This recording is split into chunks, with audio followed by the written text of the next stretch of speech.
tema que eu coloquei para a nossa conversa hoje foi essa ideia de natureza, quando a natureza passa da mão dos deuses e vai para a mão dos átomos, né? Ou seja, uma concepção de natureza de alguma forma divinizada, e uma natureza que é objeto da física newtoniana, unicamente. Quer dizer, não tem nenhum deus, nenhuma deusa que esteja presente na natureza.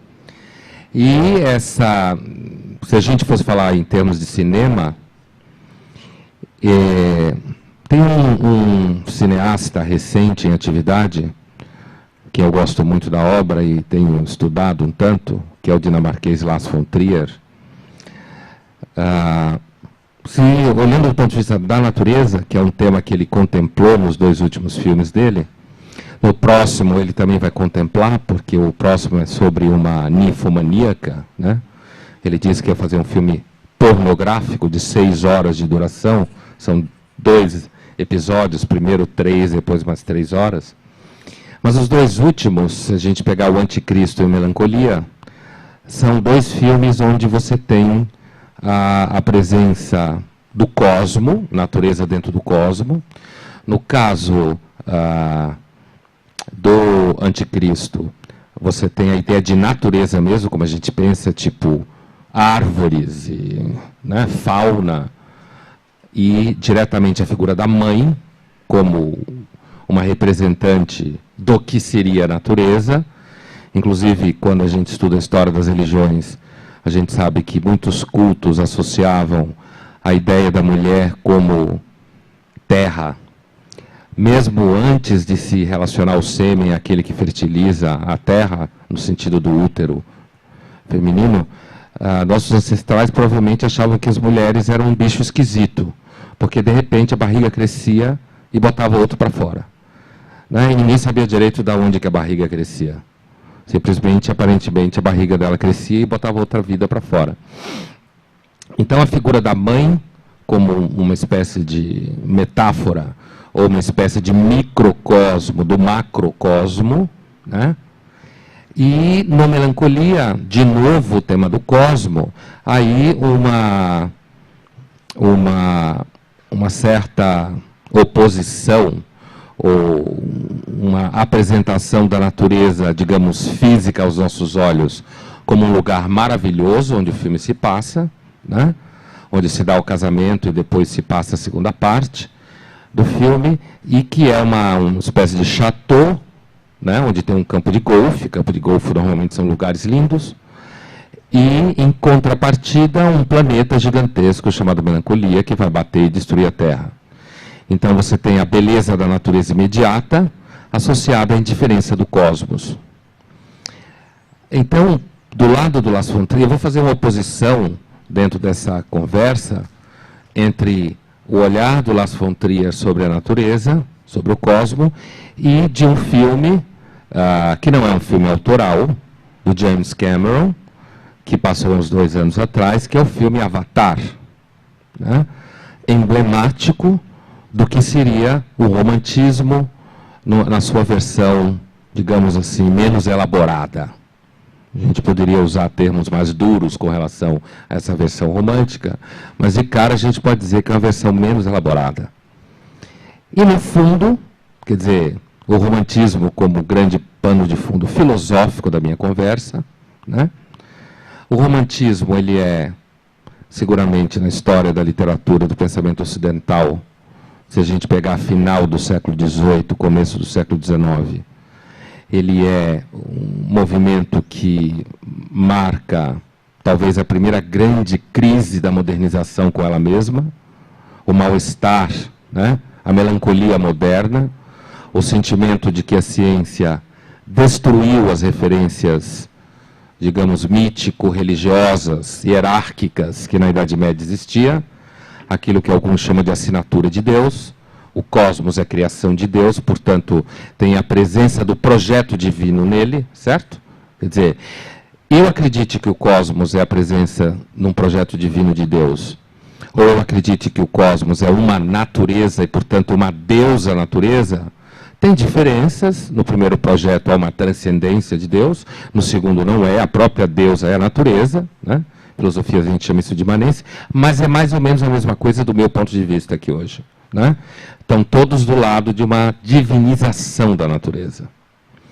E essa divinização atribuindo a ela uma sabedoria, que no primeiro caso seria do seu Criador, portanto as coisas acontecem porque tem uma providência, né? E ou sabedoria da própria deusa, que tudo gera, tudo destrói, mas dentro de um equilíbrio, que muitas vezes foi traduzido como teoria Gaia, né?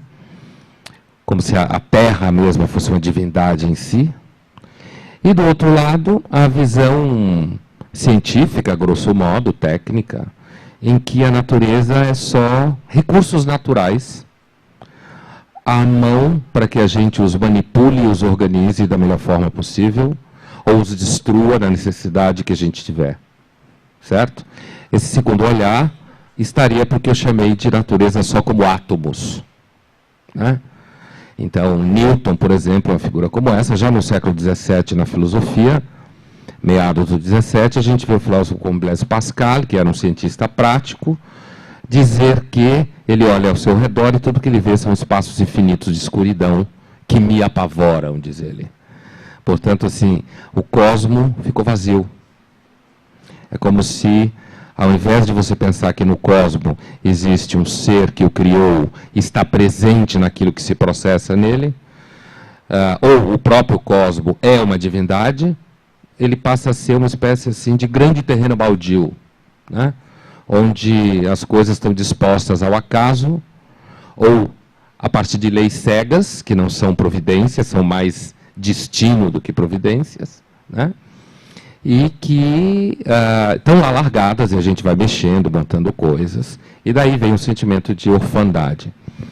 A gente percebe que quando você olha o movimento ambientalista, e mesmo tomando a Rio +20 como a mostra empírica, antropológica, né, que você pôde observar, nela está presente toda essa ambivalência entre olhar a natureza como elemento de recursos técnicos e olhar a natureza como elemento elemento teológico, ou mítico, né, ou divino. E esse movimento, é claro, de lá para cá, do romantismo, final do 18, começo do 19 para cá, é claro que esse romantismo ele se modificou, a gente vive em outra época, né?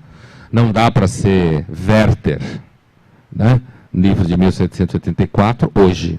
É impossível você conseguir viver da mesma forma, né? É anacronismo. Então, voltando ao que eu estava dizendo, dentro do universo que pensa a natureza como alguma coisa mítica, religiosa, teológica, objeto divino, ou ela mesma divindade, é importante também pensar que, pelo menos na história do Ocidente, você tem uma bifurcação nisso, sendo que um lado é muito mais importante que o outro. O primeiro lado é aquele que pensa, aí eu vou me referir agora ao Lars von Trier, né? Depois eu vou para o Avatar e fecho em cima do romantismo. No Lars von Trier, você tem uma visão de natureza no anticristo, que é uma visão, digamos assim, numericamente insignificante na história do Ocidente, em termos de autores e crenças, mas filosoficamente profundamente significante. Por isso que, apesar dela ser insignificante numérica, ela não deixa de nos visitar o tempo inteiro. Que é a grande pergunta que o Lars von Trier se faz no Anticristo. O Anticristo é um filme que narra a história de uma mulher, e você só descobre isso na metade do filme, que o filme volta para trás e a câmera muda de lugar, né, como objeto da câmera. Ela está transando com o marido e o menino pula pela janela e morre. Isso destrói a vida do casal, a vida dela e tudo mais. Só que um pouco mais para frente da metade do filme, você descobre, a câmera conta isso para você, que na hora que o menino vai pular pela janela, ela vê. Só que como ela está começando a gozar, ela está entrando no orgasmo, ela prefere fechar o olho e continuar a gozar e deixar o menino pular pela janela. Essa é a grande questão do filme, né? Trilha sonora aqui. Então, assim, é o clímax, veio a trilha sonora do que eu estava contando.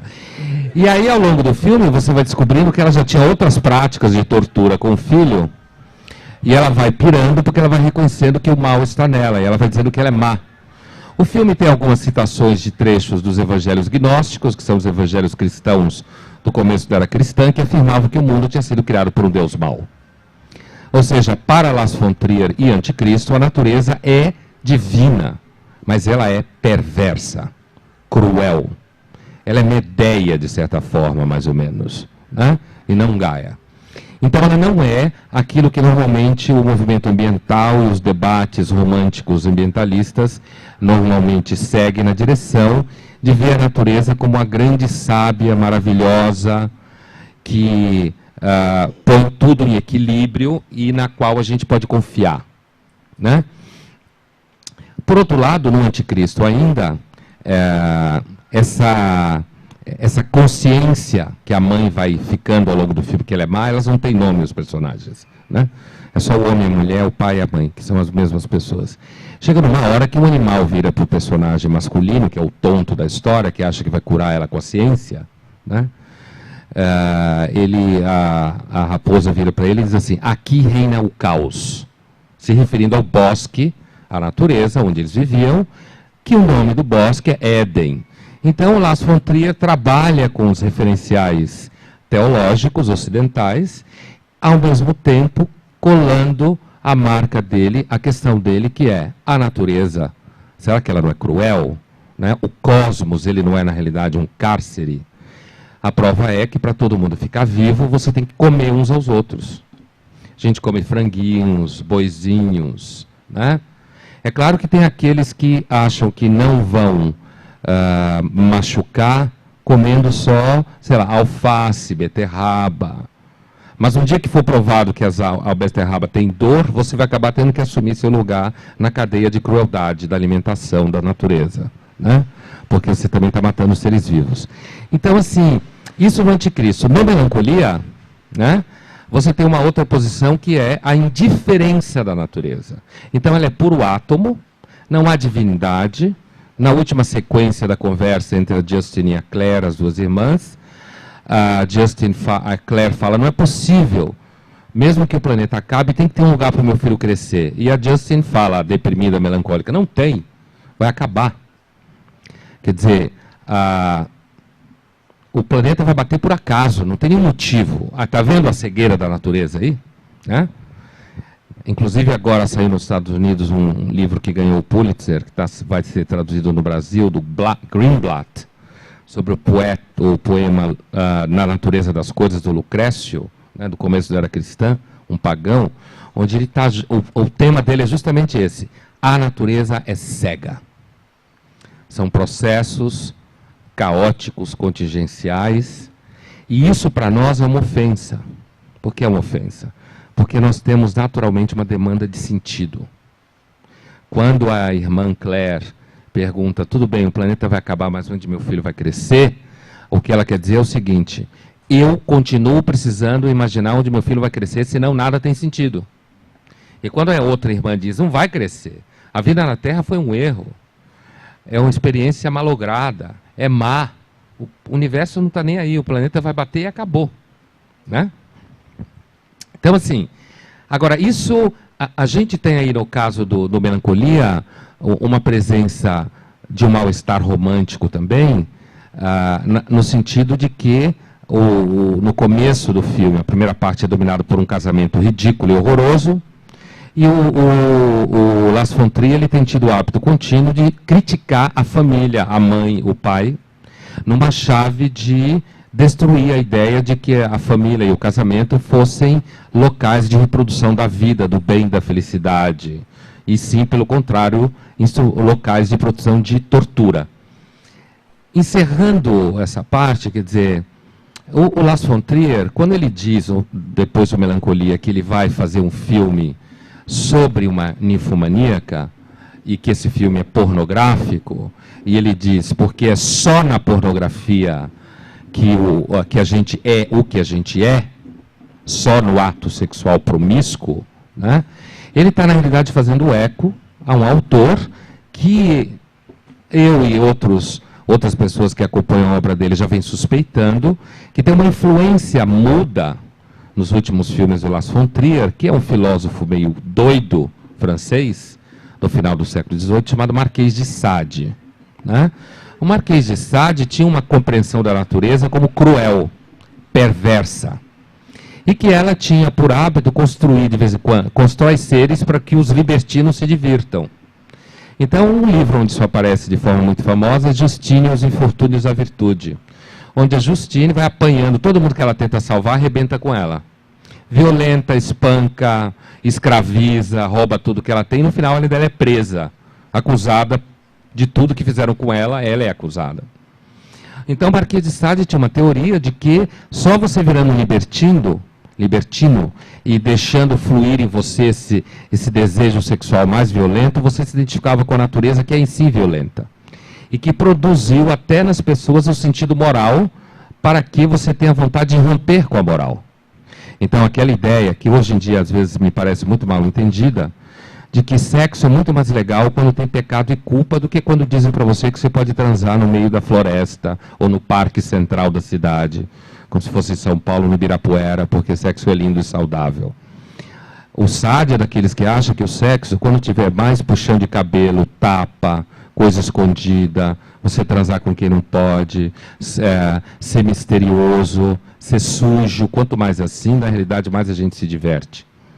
E aí, quando Lars von Trier diz que eu vou fazer o meu próximo filme sobre uma ninfomaníaca e um filme pornográfico, porque isso é o nosso melhor, como ele fala, quando a gente consegue ser mais nós mesmos, ele está fazendo sintonia com o Sade, seja na sua concepção de natureza perversa, no Anticristo, né?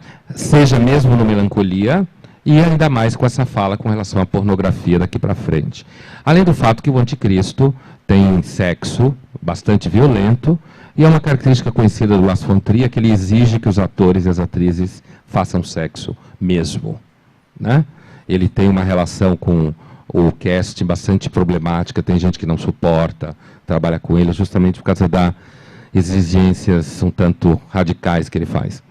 Bom, nesse lado aí, você tem um olhar, analisando a partir da categoria romântica, melancólico, os românticos são melancólicos. A melancolia não nasceu como romantismo. A característica da melancolia romântica é a sensação de que a modernização destrói aquilo que antes tinha valor. Então, por exemplo, o casamento. O casamento, uma cerimônia de casamento tal como aparece em Melancolia, nada mais é do que um ritual repetitivo, marcado, onde o pai é uma besta, um idiota, e onde a mãe não é mãe. As mães do Lars von Trier normalmente são figuras muito duras e insensíveis, e os pais são os idiotas, né? No Anticristo, a natureza também aparece, mas aparece justamente não como uma deusa do bem, mas ainda assim como uma deusa, só que uma deusa do mal, né? Na época que ele foi lançar o Melancolia, ele dizia: os americanos fazem filmes sobre Apocalipse, e eu vou fazer o meu filme sobre Apocalipse. Vocês vão ver como é, né? Agora, do outro lado, o Avatar. Avatar é um filme que também é claramente romântico, ainda que de uma forma infantil. E como aparece essa infantilidade do romantismo do Avatar? Que é muito parecida, eu acho que o filme emblemático da Cúpula dos Povos, da Rio +20, é o Avatar, né? Porque é aquele tipo de romantismo que pensa a relação com a natureza como existem povos que vivem de forma orgânica com a natureza. Esses povos que vivem de forma orgânica com a natureza, normalmente são os povos que viviam ou vivem ainda no Neolítico, que não entraram no processo violento de tecnização que a gente entrou, e que, ao mesmo tempo, criou condições para, por exemplo, a vida no Brasil só, vocês devem saber com o último censo, só no Brasil a nossa expectativa de vida subiu 25 anos. Isso é pura técnica. Natureza mesmo é matar você bem jovem, né? Natureza mesmo é você, de repente, ser comido por um leão, né? Natureza mesmo é um câncer que aparece em você. Além do filho que é gerado do olho azul, do olho castanho, da pele linda e maravilhosa. A natureza, ela faz e destrói, faz e destrói. É completamente indiferente às nossas expectativas de significado. Ela é simplesmente o que ela é. Mas esse filme Avatar, todo mundo, imagino, conheça, tenha visto ou tenha ouvido falar, do James Cameron, ele é um filme que a chave basicamente é a seguinte. Olha a chave romântica. O capitalista, porco, interesseiro, destrutivo, com máquinas enormes, invade o planeta Pandora, que é local de vida de uma tribo chamada Na'vi. Na'vi é uma das formas transliteradas da palavra profeta do Velho Testamento, né? Na'vi, Nabi. E essa tribo, que é uma espécie de índio azul, né? Um pouco diferente de nós, mais forte, mais alto, vive numa relação orgânica com essa natureza, com aquela árvore sábia que existe lá.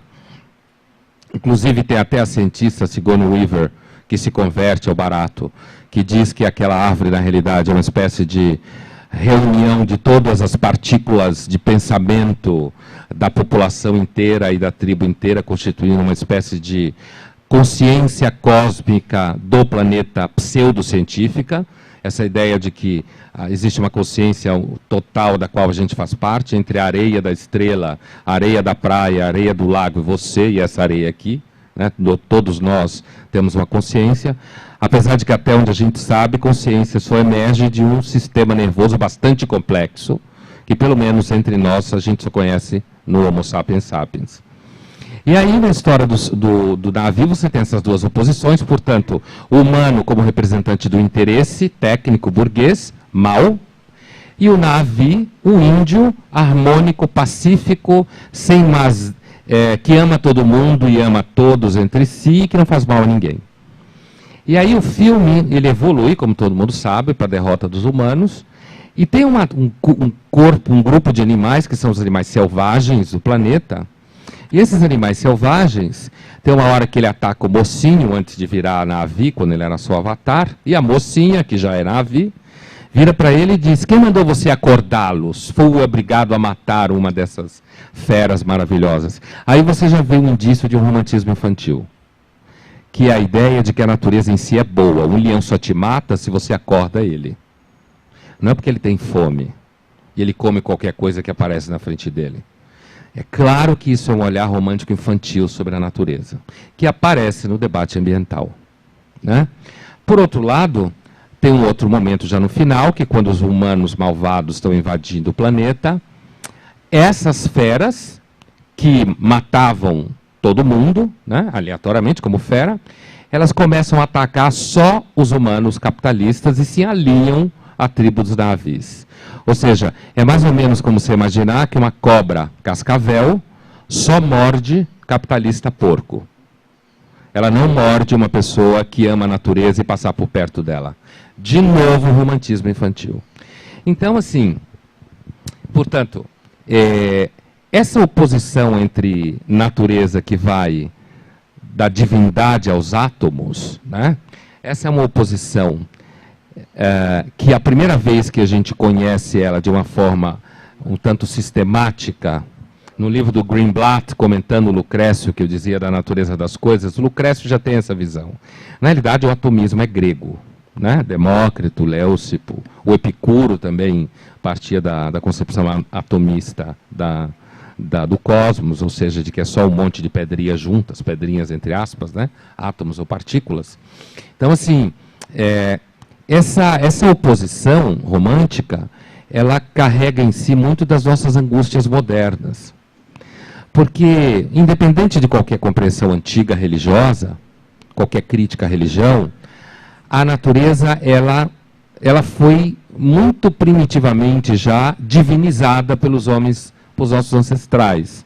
Provavelmente porque a gente sempre percebeu que a natureza é uma entidade, entre aspas, entidade gigantesca, poderosa, que se manifesta das mais diversas formas, e a nossa tendência a divinizar as coisas, a procurar providências nela, é muito comum. Como, por exemplo, quando te acontece alguma coisa, você diz: qual é o sentido disso ter acontecido? Né? A gente normalmente procura significado para essas coisas.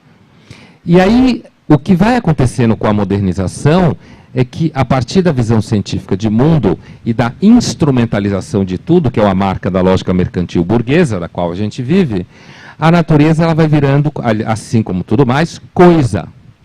Né? Ela vai virando uma coisa que a gente mexe com ela. Então, a gente constrói hotel,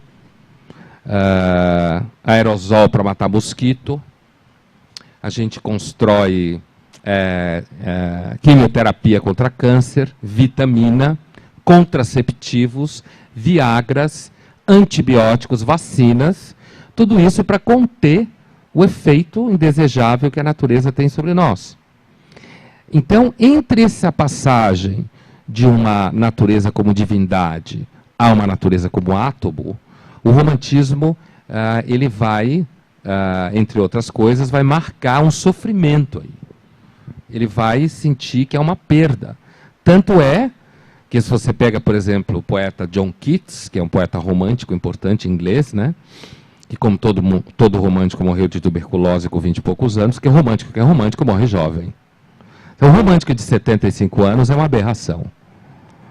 Principalmente porque depois de uma certa idade, você já tem tempo suficiente para descobrir que tudo que você pensava não é exatamente daquele jeito, você não é como você achava que você é, e muito menos o mundo. Então, o ideal para morrer um romântico 30 anos já é um pouco velhinho. O romântico deve morrer com 22, 23, né? E deve, idealmente, morrer de tuberculose. Nos anos 60, morria de overdose. Né? A última romântica do jet set de música a morrer foi a Winehouse, né? Que deve ter morrido jovenzinha, 27, 28 anos, boa idade. O Jim Morrison também morreu por aí, 27, 28 anos. Né? Então, mas voltando ao que eu estava dizendo, o John Keats, ele definia a alma romântica como uma alma que vive em capacidade negativa. O que é viver em capacidade negativa? Ela vai para a noite, porque a noite é escuridão, então negativo no sentido que você não vê as coisas direito. O romântico gosta do mistério. Ele sofre com a ciência, porque a ciência, entre aspas, explica tudo.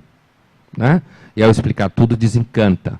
Mais ou menos como alguém que está super apaixonado, e a figura vira e diz, você não vê que ele é igualzinho à sua mãe?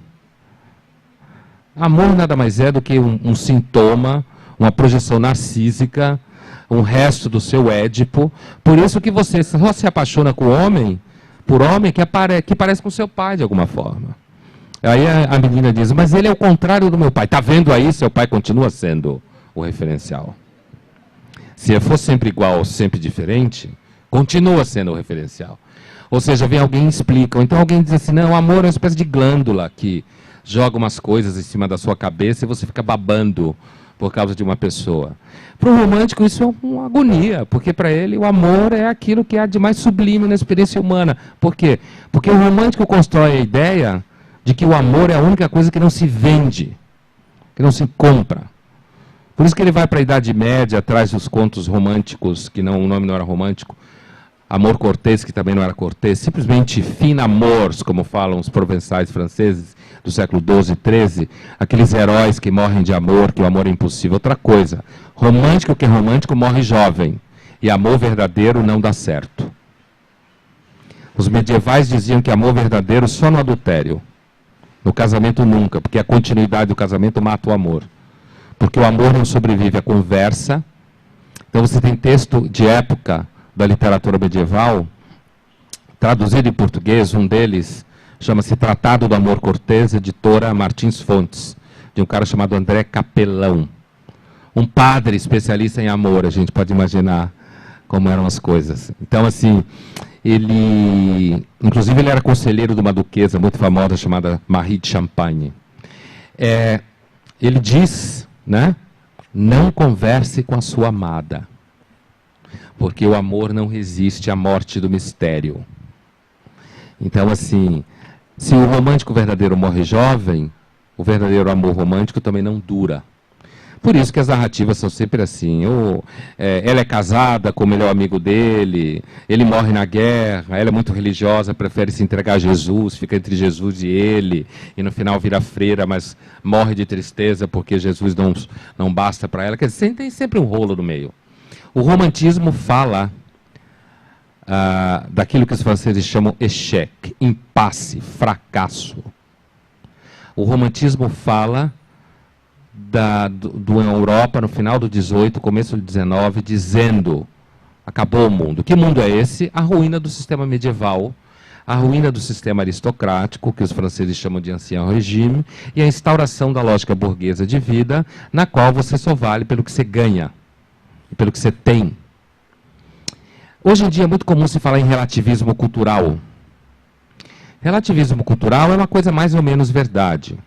Por exemplo, em termos de crença, você pode acreditar em Jesus, você pode acreditar em Muhammad, você pode acreditar no pajé da esquina. Em São Paulo a gente faz referência ao xamanismo da Vila Madalena. A Vila Madalena é um bairro em São Paulo que reúne os muito doidos, assim, na Zona Oeste.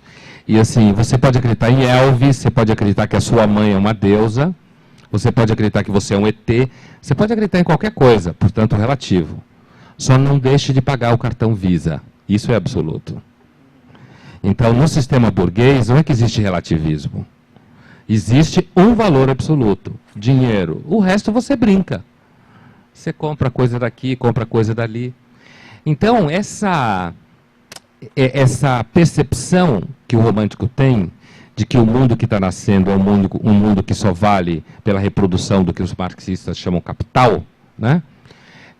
No Werther, Sofrimento do Jovem Werther, tem uma passagem muito ilustrativa, que é o romance epistolar, né, do Goethe, 1774,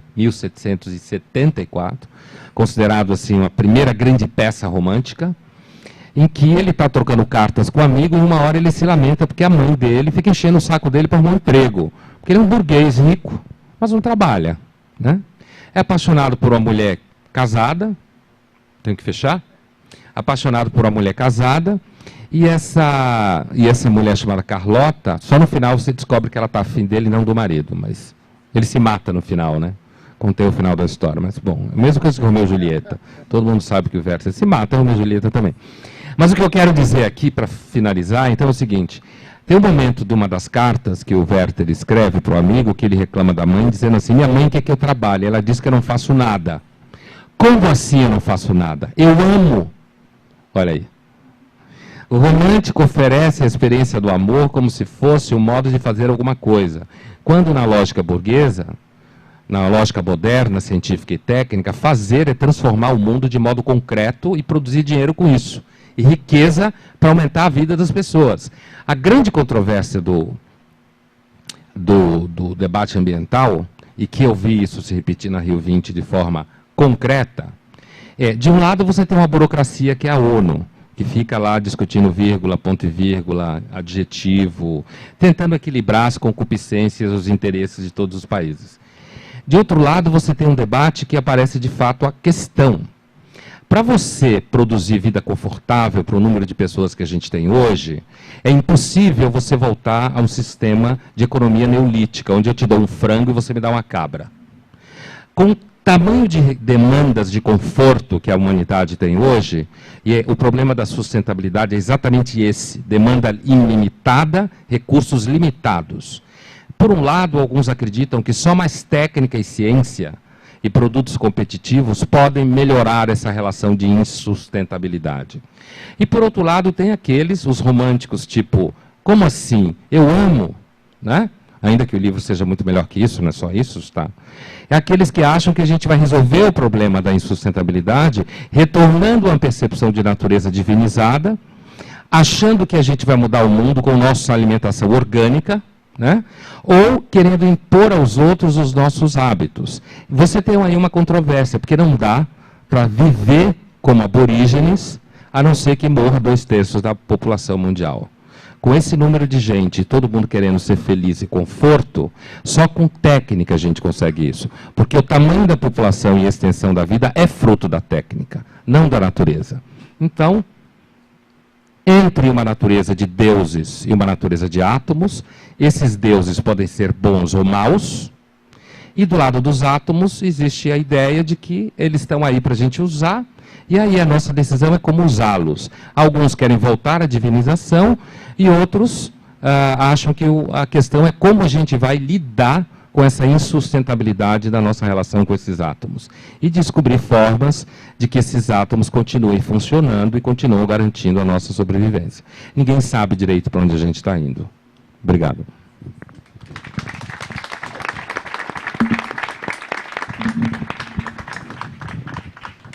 Passar então para o professor Adriano. Bom, muito obrigado pelo convite que o Lisandro me fez de estar nessa mesa e fazer essa discussão fantástica sobre filosofia, ambiente, no meio ambiente fantástico que é este de Goiás, e que eu tenho muito prazer em retornar aqui entre amigos e fazer essa conversa. Então, muito obrigado e muito obrigado a vocês por estarem conosco aqui nessa manhã. Eu quero fazer uma colocação com 3 pontos-chave e, então, provocar esse diálogo aqui com o Pondé. Os pontos são os seguintes: materialismo, antropologia e mística. Materialismo. Na exposição do Pondé ficou evidente a força que o materialismo exerce no mundo contemporâneo. Seja pela nossa história do pensamento contemporâneo, como chegamos até aqui, século XIX, seja pelas tendências que se degladiam no momento em que nós vivemos. Mas é muito, muito difícil ser materialista. Os materialistas do século XIX não conseguiram. Não foram materialistas, eles foram românticos. No final das contas, eles apelam ao romantismo. É muito difícil ser materialista. Quando nós pensamos em átomos, então, é uma dimensão material básica do mundo em que vivemos, mas insuficiente para nós descrevermos uma outra dimensão também básica e muito importante, que é a biologia. Ela não desarma nenhuma das leis, nenhuma das regras que a física nos apresenta. Mas só com as leis físicas é impossível descrever o mundo biológico. Sobre esse mundo biológico, tem uma outra dimensão que parece muito importante, que frequenta a nossa vida humana permanentemente, que não desarma, de fato, nenhuma lei da biologia, nenhuma lei da física, mas não pode ser descrita apenas com as leis dessas 2 dimensões, que a gente chama o nosso universo simbólico. Quando a gente entra no universo simbólico, o materialismo nos escapa completamente. O materialismo nos esvai porque nós entramos na dimensão dos valores e nós colocamos valores. A primeira provocação é: a natureza é boa ou é ruim? Em vários pontos, o Pondé há de concordar que a natureza não é nem uma coisa e nem outra. Ela é pura e simplesmente. Ela é pura e simplesmente, e tudo que nós fazemos, seres humanos, na natureza, por mais diferente que nos pareça ser do que a natureza é parte da natureza. Nós não fazemos nada fora da natureza. Não existe o fora da natureza. Então, se nós pensarmos as nossas ações nessa dimensão, nós temos que adotar uma dimensão materialista num sentido radical muito, muito difícil. Nós acionamos os deuses, não porque nós temos uma vocação, digamos, biológica para chamar os deuses, mas porque esta dimensão simbólica faz parte de uma solução natural para a nossa vida humana, para que nós dessemos certo. Então, materialismo, esse um pouco o horizonte que eu quis descortinar, nos leva à antropologia. Vamos pensar a antropologia desde essa perspectiva materialista. Nós temos um problema como espécie. A nossa espécie se reproduz muito lentamente, não só a nossa espécie, os outros primatas também fazem isso. E o nosso problema é que nós ficamos sem as árvores. Em algum momento, os primatas, a partir dos quais evoluímos, não tinham as árvores para escapar dos perigos. Nós somos presas de gatos selvagens.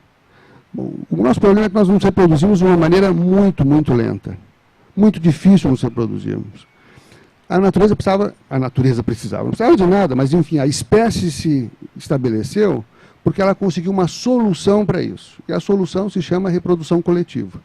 Nós nos reproduzimos, somos reprodutores coletivos. É impossível criar uma prole humana com 2 pessoas, nós precisamos de um grupo, Para viver em grupo, nós precisamos de uma dimensão simbólica, porque nós não somos formigas, nós não somos termitas que estão nos comendo aqui de vez em quando, precisamos de uma dimensão simbólica que controle os nossos comportamentos.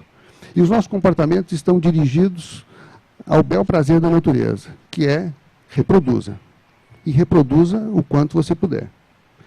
Essa dimensão final que levanta o Pondé é muito interessante, porque nós, agora, a dimensão materialista descobrindo as forças intestinas nos movimentos que nós humanos fazemos. No debate ambientalistas, não ambientalistas, ambos, ainda que não saibam, servem à causa da natureza, a reprodução. Aqueles que resistem às mudanças ambientais o fazem na expectativa de que o mundo continue como ele está e continue a produzir os bens que ele continua a produzir. Aquele que se coloca na posição do ambientalista antecipa uma catástrofe imediata, que é o fim de um recurso natural, de uma energia disponível, de um tipo de energia, e quer uma nova energia que esteja mais disponível à natureza, que esteja mais disponível aos homens e que, portanto, favoreça a nossa reprodução. O século XIX, que criou muitas das teorias que aproximaram a ciência, digamos, dura, das ciências humanas, não conseguiu resolver o problema da narrativa antropológica que nos coloca no plano materialista. Em algum momento, ela tem que nos chamar para um elemento romântico, que é um elemento que nos, digamos, nos acalma com respeito à nossa finalidade. Trago o materialismo, trago a antropologia e a crise da teleologia. Eu estou falando, obviamente, desde uma perspectiva evolucionista, e o evolucionismo não foi digerido pelas ciências humanas, talvez o século XXI consiga aprofundar essa dimensão, e não foi digerido, sobretudo, porque é muito difícil sermos materialistas com respeito à finalidade da nossa existência. Quando a gente percebe, então, que a natureza é indiferente a nós, segue o seu curso, e nós, indiferente a ela, seguimos o curso dela, indiferentes ou não a ela, seguimos o curso dela, nós percebemos que as nossas finalidades, a teleologia transcendente que nós criamos é uma fantasia, uma ilusão de fato, mas tenhamos ela ou não, há outras forças que estão nos motivando. E essa ilusão que nós criamos, ela é importante porque ela nos regula. Ela ajuda a regular os nossos comportamentos. Então, a ética e os valores não são uma coisa, uma aberração da natureza, mas fazem parte do processo natural que solucionou o nosso problema de reprodução. Nós precisamos viver em grupo, e para viver em grupo nós precisamos orientar o comportamento uns dos outros, precisamos estabelecer valores. Mas com essa crise que se estabelece, porque nós conhecemos as coisas, nos falta uma narrativa materialista para enfrentar esse desencantamento a que o Pondé se referiu. É uma expressão do Max Weber: a ciência desenfeitiça o mundo. Mas o mundo está desenfeitiçado nessa dimensão. Como é que nós vivemos nesse mundo? De fato, nós não precisamos de sentido. Nós achamos que precisamos de sentido. Mas quando nos faltam todos os sentidos, nós inventamos algum outro. Porque a vida se impõe ao sentido. Obviamente, a evolução nunca perguntou ao homem pelo sentido para ele se reproduzir. Por isso o sexo tem uma atração tão importante, tão fundamental, que nos exacerba todas as nossas forças de resistência. Porque a vida não precisa de sentido. Mas nós, no nosso diálogo, precisamos de sentido. E isso faz uma falta para que a gente se acalme, para que a gente se integre um pouco mais na nossa dimensão imanente. De fato, a narrativa dominante, a narrativa disponível que nós usamos para vários aspectos da nossa existência é a narrativa teológica ligada a Deus. Mas há uma narrativa também ligada na dimensão, digamos, transcendente, mas que é uma transcendência na imanência. Que nós podemos pensar a mística oriental. A mística oriental, sobretudo o taoísmo, não está interessado em estabelecer o sentido último da existência, mas uma maneira de nós vivermos esta existência como ela se nos apresenta, que é de uma maneira determinada pela natureza onde estamos. Bom, essas três dimensões, então, eu levanto essas três dimensões e gostaria que o Pondé conversasse um pouco sobre esses, que vai na direção do que ele aponta, desse desencantamento. E eu estou fazendo a provocação, é preciso que o século XXI revisite o século XIX com uma dimensão nihilista não romântica. Há um nihilismo romântico que é o nihilismo: nada é bom, tudo é cruel e nós temos que morrer jovens. Mas há um nihilismo muito mais difícil, que é o nihilismo do homem de 75 anos, de 80 anos, que vê que nada é como ele pensava, mas que a vida se impôs a ele a despeito disso, e ele segue vivendo, e você pode aproveitar a vida. Esse niilismo é muito difícil. Não sei se a humanidade vai chegar a isso, mas é um niilismo não romântico. Há também um romantismo no niilismo. E essa é a provocação, então, que eu faço. E passo, então, a ele para que a gente converse um pouco sobre esse tema. Eu vou propor diferente, para que o público possa participar. E aí, Pondé, a minha sugestão é que você também responda às provocações do Adriano junto... Quando você for questionado, forem feitas perguntas para você, você encadeia as coisas. Mas vamos abrir para o público também, senão o público... Só uma coisa interessante é que essa coisa do niilismo que você amarrou, eu respondi 4 questões ou 5 questões de uma jornalista que o Lisandro me mandou antes de eu vir para cá, e uma das questões era: é costume se dizer que você é niilista, Pondé, né? O que significa ser niilista? E aí você volta a esse tema do niilismo. Interessante esse encontro.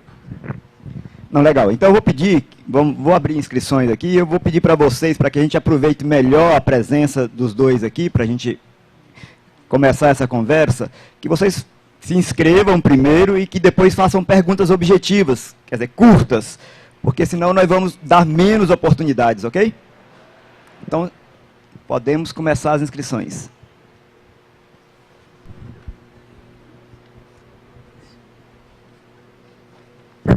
Seu nome, por favor? Bom, meu nome é Caio, sou biólogo. Caio. Queria perguntar para o Pondé o seguinte: esse aumento do ateísmo, ou na verdade assim, a transição do teísmo para o teísmo onde há um Deus, essa transferência para agora o Deus agora é a ciência. A ciência criou tudo, a ciência é responsável por tudo. Você acha que essa mudança de um Deus para a ciência, né, como sendo o Deus atual agora, você acha que isso é mais prejudicial, pode vir a ser prejudicial, ou de repente pode até ser, na verdade, uma coisa boa com relação à conservação, à preservação, né? Já que estamos falando aqui de meio ambiente. Só o Caio tinha se inscrito. Vamos fazer mais de uma, né, Pondé? Que aí a gente faz um grupo de 3, pelo menos. Seu nome, desculpa? Bom dia, Ricardo. Ricardo. Os professores aí que falaram, né, o Pondé, Novaes, a minha questão vai justamente no sentido de que, diante desse niilismo, dessa falta de sentido, a gente sabe que o planeta ele se move independente de crença A ou B. Nós, fazendo parte do povo, de certo modo, nós somos manipulados por essas grandes visões, por essas grandes forças que alguns defendem. Eles têm um sentido. Então a minha questão é justamente nisso, né? Se nós estamos nesse momento em que há esse niilismo, no entanto, eu fico pensando assim, você falou da Rio+20, Pondé, como o futuro, existe uma coisa que a gente busca, que a gente almeja, e me faz pensar justamente isso, porque se esse niilismo ele é algo laissez-faire, deixa acontecer, no entanto, existem correntes fortes levando todo mundo.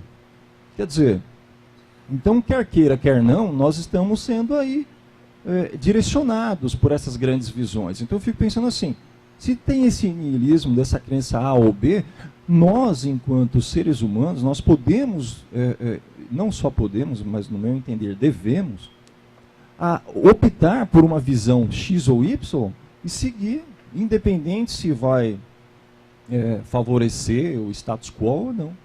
Então eu queria ser isso aí, obrigado.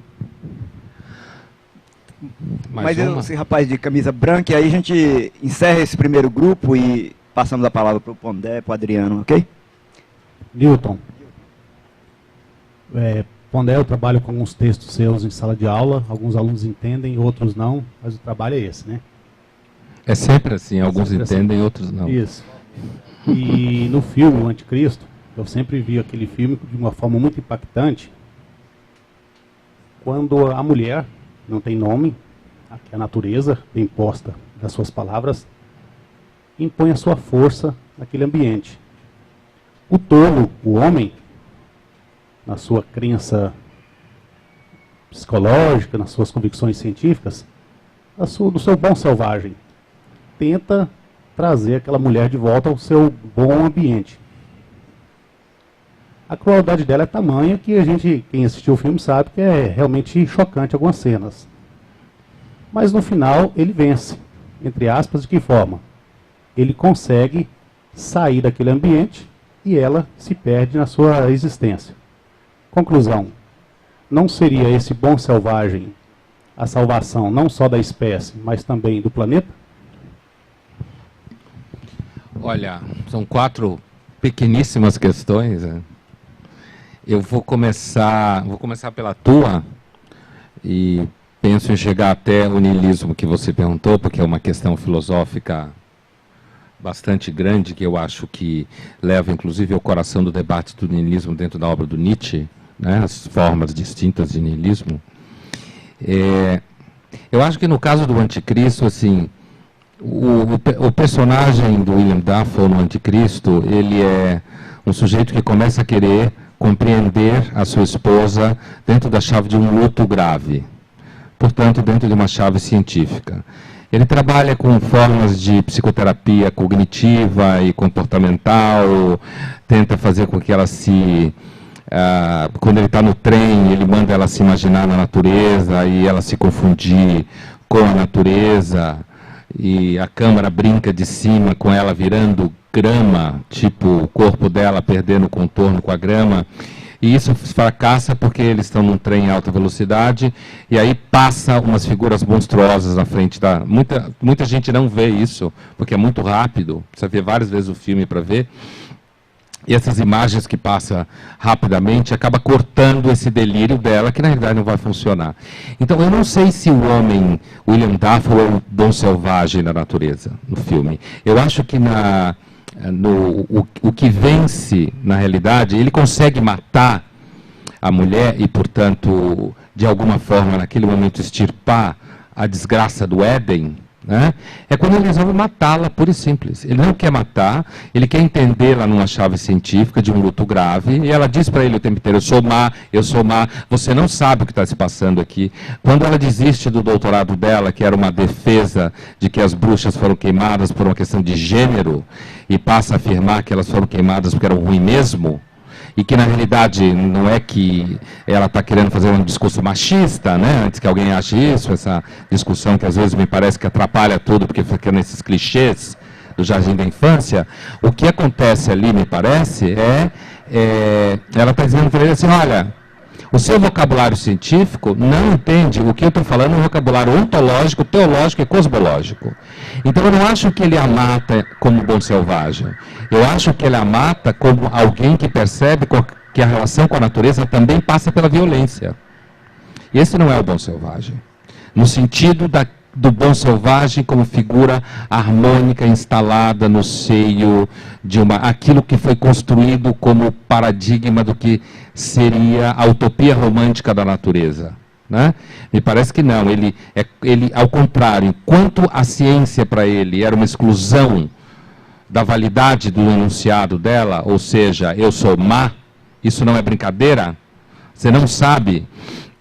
E aquela cena em que ela conta quando ela estava no verão, e ela ouve uma criança chorando, e ela corre achando que é o filho está brincando, ela vê que não aconteceu nada com ele, mas aí a câmera abre e aparece o bosque, o choro se perde no bosque. Quer dizer, essa imagem de que se a gente escutasse o lamento e o grito de todos os seres torturados pela natureza, nesse exato momento que a gente está aqui levando esse papo cabeça, a gente não ia conseguir levar o nosso papo cabeça. Tamanho é o número de seres trucidados pela natureza continuamente, para a manutenção da própria vida, né? Então, nesse momento fica claro que assim, o personagem masculino, na realidade, resolve o problema quando a ciência, que é quem diz na realidade que está tudo bem, é aí que está. No Melancolia é a mesma coisa, o marido da Claire também representa o sujeito bobo que acredita na ciência. A ciência do anticristo, na fala do marido, significa não tenha medo, é só um luto, vai passar. Aplique essas técnicas aqui. E ela está dizendo, não é assim não, eu sou má. eu sou cruel, olha o que está acontecendo. Quando ele fica igual a ela no sentido de que ele a estrangula, aí ele consegue aniquilá-la e ele toca fogo, né? Agora, depois a questão dos movimentos, e que existe o niilismo e tal, assim, primeiro eu acho que o conceito de niilismo é um conceito muito ambivalente, de campo semântico instável. Uma primeira vez significativa que a expressão niilismo aparece, ela é referida ao David Hume no século XVIII, filósofo cético. Depois ela ganha circulação no século XIX. O niilismo é uma espécie de rebento mais sombrio do romantismo. E aí, com o Nietzsche, ela ganha muita força. E na Rússia ela tem uma história um pouco diferenciada, que os niilistas, na realidade, são os ancestrais dos bolcheviques, né? Da Revolução Soviética e do anarquismo russo do tipo Mikhail Bakunin. Mas existe um sentido de niilismo também, como se fosse uma questão histórica, uma experiência histórica que depende pouco do que eu e você achamos. E esse niilismo seria...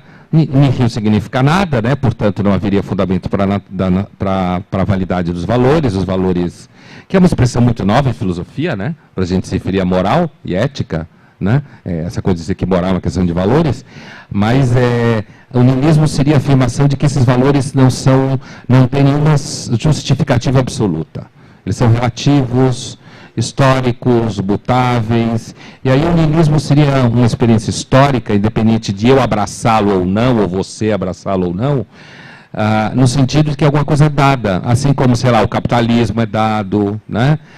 O Estado moderno, a burocracia moderna como forma de regrar a vida, o niilismo também, a experiência de que os valores são mutáveis, as pessoas mudam, as épocas influenciam, quando você vê televisão demais a coisa muda, e quando você não vê tem outro jeito, se você muda de país também você começa a comparar os comportamentos, quando você tem muita opção, você começa a ter a impressão de que as opções são todas meio parecidas, sei lá.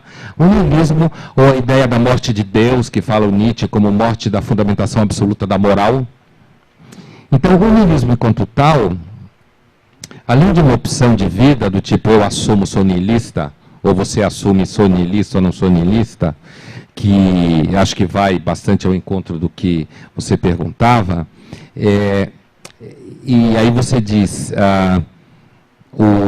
mas ainda assim existem forças que nos manipulam, que a gente tem que fazer opção e tal. Eu entendo bem o que você quer dizer. Eu tenho por natureza uma certa dificuldade em participar dessa feira de ofertas de posições ideológicas. Eu acho que você está falando de uma questão ideológica. Existem ideologias, sem usar ideologia no sentido ortodoxo marxista, que só haveria ideologia burguesa e tal, mas usando ideologia no sentido antigo, inclusive, de um conjunto de ideias que orientam a nossa visão de mundo, né? Então, existem ideologias em jogo. Por exemplo, na Rio+20 se acusava os empresários que querem produzir uma sustentabilidade a partir de tecnologia e mercado, que eles estavam, na realidade, lavando verde, só isso, estavam brincando de ecologista. Tinham outros que puxavam faixas das conferências, não dentro da ONU, porque dentro da ONU era tudo muito regrado e fechado, mas seja na Cúpula dos Povos, no Aterro do Flamengo, seja no Forte Copacabana, puxavam faixas dizendo o problema não é a sustentabilidade, o problema é o sistema. A gente sabe que o movimento verde, em geral, ele trouxe consigo mais um requentamento da visão socialista de mundo. Aquilo que alguns ingleses chamam de... os verdes são, na realidade, melancias. Verde por fora, vermelho por dentro. Isso na Rio+20 era muito claro. A convergência entre posições de crítica do capitalismo, identificando o capitalismo como aquele que polui, aquele que cria desequilíbrio, e aquele que produz pobreza, né? E aí é o que eu falava da ingenuidade do Avatar. É quase a história da carochinha imaginar que você vai alimentar 7 bilhões de pessoas sem imaginar em formas de produção, de alimentação e de comida em escala tecnológica avançadíssima. Isso é quase acreditar, é como acreditar em você que a gente é trazido pela cegonha. Mas a humanidade tem uma capacidade infinita de optar por opções de cegonha. E você vê isso de novo no ambientalismo, que é o ambientalismo na realidade. Ninguém saiu às ruas para defender a física do Newton. Ninguém saiu às ruas com faixas para defender a relatividade do Einstein, ou mesmo o evolucionismo do Darwin, talvez ao contrário do evolucionismo do Darwin.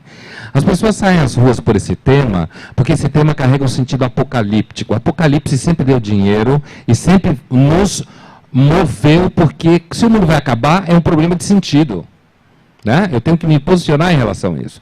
Então, eu acho que o debate ambiental ele é um saco de gato, antropologicamente falando, e é uma feira de opções ideológicas e de posições, e que altamente contaminado por toda forma de espiritualidade, por toda forma de expectativa metafísica, né, a metafísica da natureza, a tal da natureza divinizada. Eu concordo com o que você falava, quer dizer, é muito difícil para nós lidarmos com o materialismo estrito como concepção de mundo, porque a gente é naturalmente animal simbólico, e a gente produz símbolos, como fala aquele antropólogo Ernest Becker, naquele livro dele de 74, Negação da Morte. A matéria é indiferente, a matéria é átomo, mas nós produzimos símbolos para conseguir lidar com o fato que a matéria nos é indiferente e de que nós, enquanto matéria, o corpo vai embora um dia e vai dizer tchau para nós. Pouco importa o que você acha do que o corpo é. Né? Um dia o corpo acaba e às vezes ele vai acabando aos poucos enquanto você vê ele se acabando. Então a gente produz símbolos para conseguir dar significado a isso tudo, mas o suporte do símbolo é o cérebro no universo materialista.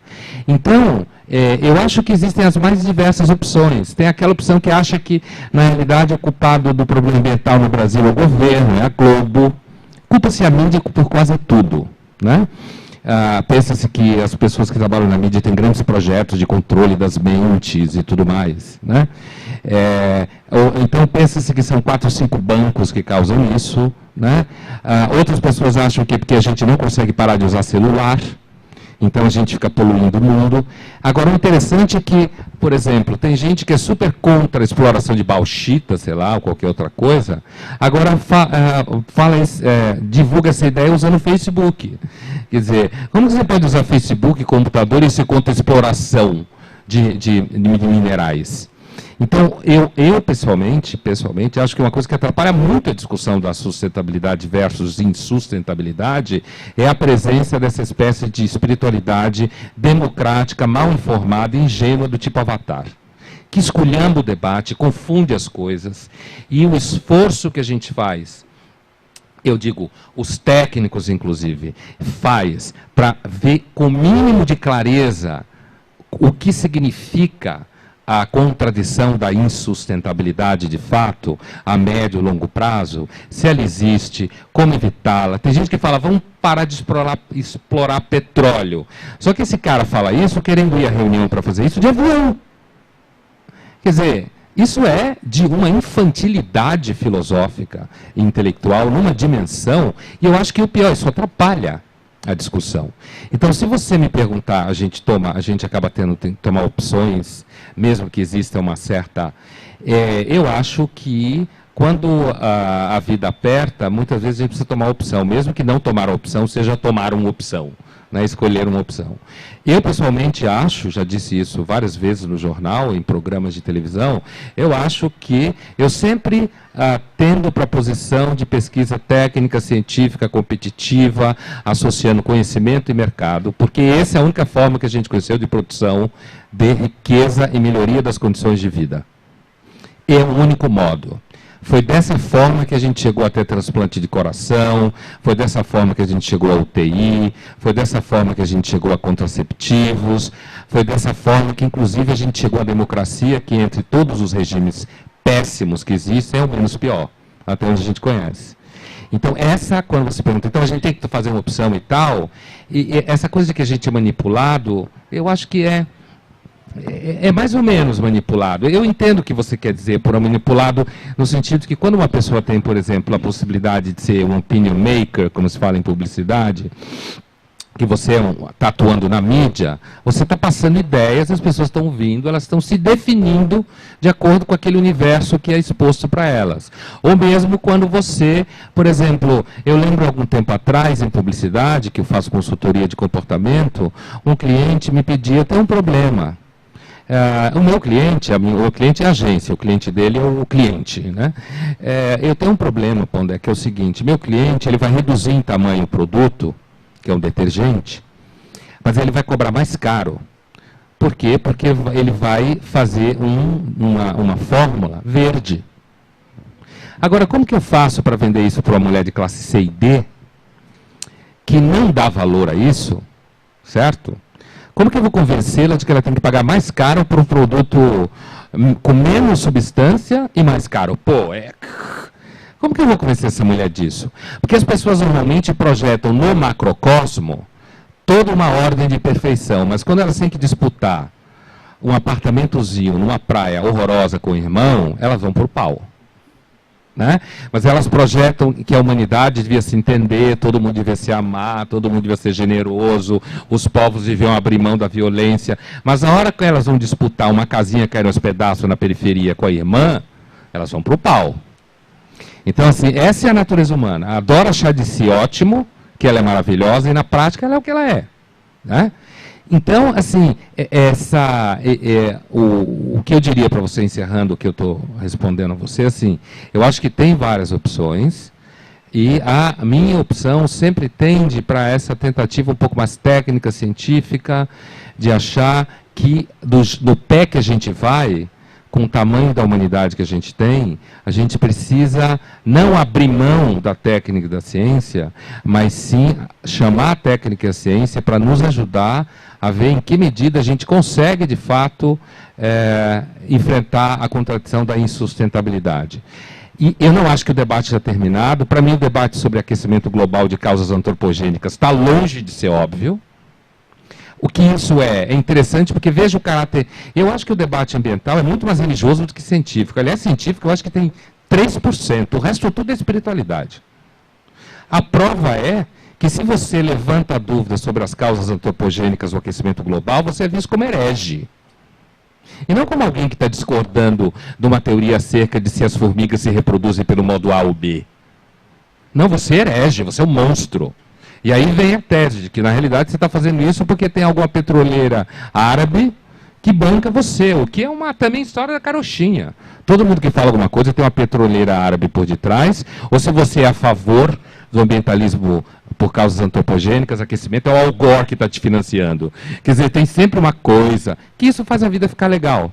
A ideia de que a vida seja banal também é meio falta de sentido. Né? Agora, vou para o teu niilismo, depois vou para você do ateísmo, né? Então, eu acho que assim, esse niilismo... Você não quer se ajeitar aí para fugir um pouco do sol? Talvez para trás aí você consiga um pouco de sombra. Para trás? Ou na frente. Tá. É melhor os especialistas do sol local. É a natureza, tá vendo? Aí. A tecnologia vai te proteger. Tá, deixa eu tirar o paletó. Pendurá-lo. Obrigado. Tá bom. Opa! Isso foi a técnica, ela foi a engenheira, a natureza é o sol, tá vendo? E eu sou o que a gente consegue fazer para sobreviver à natureza. Então, assim, obrigado. O que eu estava dizendo, existe um niilismo, essa espécie de niilismo depressivo, melancólico, contra o qual Nietzsche se ergue, inclusive, né? O niilismo cristão. O Nietzsche gostava de dizer que uma das paradas próximas do niilismo cristão seria a fé na ciência, inclusive. Né? Quer dizer, aqueles que não conseguem mais acreditar em Deus acreditam na nutricionista. Então eles acham que a alimentação vai determinar o significado da vida deles. A Maria não salva mais, porque esse negócio de virgem está fora de moda. Jesus também não salva, mas se eu só comer alimentação balanceada, isso salva. E verde, no caso, também alimentação verde. Então, se o Nietzsche vivesse hoje, ele provavelmente iria atacar de uma forma virulenta essas formas pseudocientíficas de achar que você reúne cosmos e salvação na sua feirinha de alimentos orgânicos, sabe? Como se ali fosse uma espécie de templo. Provavelmente, porque na realidade, assim, o niilismo, acho que uma forma que diferencia, para dar uma resposta concisa, mas me parece consistente a tua pergunta, uma forma que diferencia as nossas atitudes diante do niilismo é se a nossa atitude para o niilismo é ressentida ou não.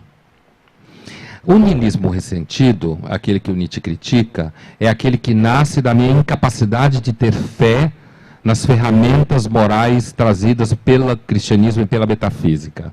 Eu não consigo mais ter fé, mas eu continuo demandando que haja sentido na minha vida e nas coisas. E como eu continuo demandando e eu não consigo, então eu fico ressentido, eu sou ressentido, né, esse é o ressentimento, e daí eu fico niilista, no sentido que eu entro em depressão, porque eu não consigo querer sentido e não encontro. E é por isso que tem aquele escritor inglês que eu gosto muito, chamado Chesterton, sobre ateísmo, inclusive, quando ele diz, eu não tenho nada contra os ateus. O meu problema é que eu não conheço nenhum ateu que não tenha começado a acreditar em alguma bobagem. O cara parou de acreditar. É como se Deus fosse uma espécie de controle de qualidade de crença. É um objeto de crença antigo, clássico, tem, sei lá, 5.000 anos, para arredondar a conta, né? E aí, normalmente, quem parou de acreditar em Deus, segundo o Chesterton, acredita em história, isso é óbvio, um monte de gente acredita em história, acredita na natureza, na ciência, não como Deus, mas como ferramenta de entendimento da natureza, ou o que eu acho, pessoalmente, a forma mais ressentida de crença é acreditar em si mesmo. Eu acho, pessoalmente, esse papinho de acreditar em si mesmo é uma das coisas mais bobas que existe. Porque quando você convive consigo mesmo, você sabe que muitas vezes quem salva você de você mesmo é gente à sua volta. Né? O tempo inteiro. E com isso eu não estou querendo dizer assim que os outros são maravilhosos e lindos. Tem outros que são simplesmente insuportáveis. Então essa ética do outro como maravilhosamente lindo é a ética de alguém que na realidade não deve conviver com nenhum outro que vale. Porque o outro que vale é aquela sua irmã, pentelha, que suja seu quarto, suja o banheiro, toma seu dinheiro, esse é o outro. Né? Então, assim, mas sem dúvida são as outras pessoas, muitas vezes, que Santo Agostinho dizia, né? A única forma de você ser livre é quando você ama, porque você sai de si. Veja que os melhores dias da nossa vida, muitos deles são justamente aqueles que você não lembra que você existe. Que é o taoísmo. Que é a ideia do... você não está centrado em você, né? Sair da egocentricidade. E você está para fora, né? Então, assim, agora, esse outro niilismo, quer dizer, um niilismo que não é ressentido, um niilismo que, na linguagem do Nietzsche, abraça a vida tal como ela é, mesmo que ela não tenha sentido. Veja, eu não acho que isso é uma forma fácil de realizar. Eu acho que a maior parte de nós acaba tomando Prozac mesmo, tá? Mas, assim, digamos, sei lá, 99,99999%. Acho que esse super-homem do Nietzsche é em grande parte utopia. Mas essa é a outra forma de niilismo, que seria a imagem que o Nietzsche fala de dançar, né? Quando o Nietzsche fala que só acreditaria num Deus que soubesse dançar. Quer dizer, essa ideia de que a vida é o que ela é, uma força de criação e destruição contínua, e quando você para de ter medo da vida, e você abraça a vida, então essa força flui em você, e o Nietzsche, na realidade, era um romântico que tinha, na ideia de obra de arte dele, era a vida pessoal, não dele de todos. Vida autoral, como fala Richard Rorty. Eu, pessoalmente, que sou muito contaminado por Freud, né, eu comecei a minha vida ainda no terceiro ano da Faculdade de Medicina, estudando psicanálise freudiana, eu não acho que a gente para de ter medo porque decidiu segunda-feira não vou ter mais medo. A gente tem todas as razões para ter medo. E no sentido psicológico, os medos são constituídos por traumas que a gente não resolve porque um dia a gente descobriu que leu um livro de um cara e esse cara salvou a minha vida. Se ele salvou a minha vida é porque eu acho que nossas disposições a priori psicológicas nos deram a capacidade de ser salvos por aquela visão de mundo. Não acho que é uma coisa do tipo consciência tem controle 100%. Então, eu concordo com você que existe uma outra forma de niilismo, me parece muito difícil, porque às vezes o niilismo parece uma coisa chique, Né? Eu sou niilista, tipo, pô, o cara é niilista. Significa... Será que ele não sofre? Né? Não sente saudade de ninguém? Quer dizer, como é que será? Eu já ouvi questões assim, sua mulher não fica aborrecida porque você é niilista? Eu nunca disse em lugar nenhum. Olha, pessoal, eu tenho um Conselho Regional de Niilismo, CRN, eu tenho meu número lá e tal. Mas assim, você não ama seus filhos? Né? E quando, na realidade, essa outra forma de niilismo que eu estou pensando a partir do Nietzsche, que eu acho que é muito utópica, tá? É um niilismo onde, ele descreve no Assim Falava, é o homem que não tem necessidade de nenhum artigo de fé, que não precisa de nenhum instrumento de fé, não precisa acreditar em coisa nenhuma, inclusive quando entra em pânico. E aí é difícil. Né? Com relação, eu não entendo de metafísica oriental, como você traz o taoísmo, eu sei o que você quer dizer porque eu sei o suficiente para entender o que você está falando, mas não, eu sou especialista. Né? Mas, assim, eu tenho em relação a religiões em geral, eu tenho uma compreensão um pouco como quem estuda há um tempo, estou no programa de estudos de religião, né? As religiões, elas, independente do lugar onde elas vivem, elas manifestam consequências específicas do universo onde ela está inserido. Os japoneses são diferentes dos baianos, sei lá. Né? E não só por causa de religião, por um monte de questões em jogo. Mas eu acho que, no final das contas, as religiões, elas continuam sendo um grande sistema de sentido e os seres humanos continuam matando, roubando, transando, vivendo, se desesperando. Eu, de certa forma, tenho uma tendência a pensar que, no final das contas, as religiões não adiantam muito. E quando eu falo religião, eu não estou falando só religião como instituição histórica. Estou falando como filosofia religiosa de vida espiritual também. As pessoas abraçam algumas filosofias espirituais, elas fazem sentido para elas. Agora, do ponto de vista histórico, da grande narrativa histórica, inclusive pré-histórica, dá a impressão que, às vezes, pouco importa no que você acredita. Você continua matando, roubando, amando, sendo generoso, sendo cretino, mentiroso, do mesmo jeito. É nesse sentido que eu quero dizer que, às vezes, eu tenho a impressão que crença religiosa nenhuma, num certo sentido, faz muita diferença. No final das contas, o comportamento humano se impõe do jeito que ele é, com a justificativa daquele continente religioso. Entendeu? Mas eu acho que o niilismo é uma categoria essencial para compreender a nossa época. Às vezes eu acho que ele é um pouco... quando você trabalha, por exemplo, com a mídia, é um dos melhores campos para você, de fato, achar que o niilismo é a verdade das coisas mesmo. Né? Com a forma da produção de pensamento, de ídolos, de mitos e não sei o quê. Ou mesmo quando você trabalha estudando religiões. Também, né? Então, esse outro niilismo que não é depressivo, eu tenho uma profunda simpatia por ele, né? Por essa capacidade de você viver um pouco a vida com o eros que o Nietzsche fala, ou aquela ideia, eu não tenho esperança nenhuma, eu não tenho expectativa nenhuma, eu sou livre, eu estou citando aqui o Casantes Aques, naquele texto dele, A Sese, né? Então, eu acho que esse outro niilismo, a possibilidade de ter 80 anos e ser niilista, é inclusive um niilismo que superou a crença em si mesmo, da pessoa nela mesma, né? Que talvez isso de fato abra você para uma vida um pouco menos desequilibrada. Mas é que eu, por natureza, citando o Sr. Han, filósofo, que era um niilista assumido, né, do século XX, ele diz assim, que ele passou a vida inteira tendo uma profunda simpatia pelo budismo. Mas nunca conseguiu aderir ao budismo porque ele achava a menos pior das religiões. Mas ele diz que nunca conseguiu aderir por causa da fisiologia dele. Eu nunca conseguiria aderir a nenhum sistema que produza uma vida equilibrada, porque eu sou um sujeito naturalmente desequilibrado. Entendeu? Então, o meu modo de viver, o jeito que eu faço as coisas, o modo que eu olho as coisas, eu tenho pelo menos até hoje, muito pouca impressão de que eu consigo me controlar.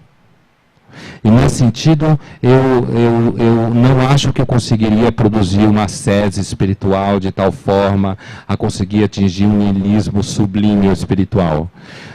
Se eu atingir alguma forma de niilismo, seria mais um niilismo no sentido de conseguir acalmar minhas expectativas de fé. Porque eu, por natureza, não sou uma pessoa que tem necessidade de fé. Eu não sinto essa necessidade. de fé, no sentido de buscar uma providência. Quando, por exemplo, a minha filha, eu tenho 2 filhos, quando a minha filha de 19 anos vai para a balada e chega 4 horas depois, eu simplesmente me afogo no desespero. Assim, pânico total, desespero, celular. E quando ela chega, como você fez um negócio desse? Eu não consigo mapear assim, não, deve estar alguém, ou não vai ser, entendeu? Eu estou falando de uma estrutura psicológica mesmo, não estou falando filosófica. E quanto a essa coisa do ateísmo, que você perguntou, a passagem da crença para o ateísmo, primeiro eu já te diria um pouco o que eu falei antes. Eu acho que os ateus normalmente acabam acreditando em alguma outra coisa. Pelo menos isso que a história mostrou, né? Que o ateísmo acaba acreditando em outra coisa. Do ponto de vista sociológico do ateísmo, aparentemente, parece haver uma tendência ateísmo orgânico, que é aquele tipo de ateísmo por adesão voluntária e não porque Fidel mandou você ser ateu, entendeu? Esse ateísmo chamado orgânico, ele é mais alto em países como Noruega, Dinamarca, Suécia, Islândia, né? Mesmo França, Alemanha, a Europa Ocidental tem um razoável grau, mas a Escandinávia, enquanto tal, tem um alto índice de ateísmo. E os sociólogos interpretam que quando você tem um acúmulo de ferramentas de sobrevivência seculares, a tendência ao secularismo se instala, ou seja, a religião perde o espaço público como ferramenta de sobrevivência e de significado, e o ateísmo vai se instalando como uma coisa meio natural, como mero desinteresse, né? Então, nesse sentido, os Estados Unidos fura essa equação, sempre fura. Mas eu estou falando dos Estados Unidos porque eu não estou falando dos Estados Unidos de Nova York. Nova York não é Estados Unidos. Los Angeles não é Estados Unidos. Estados Unidos é Montana, é Colorado, Wyoming, Idaho, Wisconsin. Isso é Estados Unidos. América profunda. Nova York é uma coisa lá, que é geograficamente nos Estados Unidos, né? Essa América profunda é religiosa e tem um acúmulo de ferramentas seculares e técnicas de qualidade de vida altíssima. E, no entanto, os caras são cristãos assim, fervoroso. Nesse sentido, fura a lógica. Mas, aparentemente, inclusive em bolsões, na universidade, por exemplo, você encontra muito ateísmo na biologia, muito ateísmo nas ciências humanas, não tanto na física. Na biologia, hoje é um lugar, né, de grande ateísmo, por conta da influência da teoria evolucionista e tal, né? Richard Dawkins, né? Esse é aquele tipo de ateu que gosta de infernizar a vida de senhoras católicas. Ele chega no jantar, olha para uma senhora, ela tem cara de católica, ele senta do lado dela e começa: Deus não existe, Deus não existe. Esse é o Dawkins, né? Saia do armário, diga que você é ateu, né?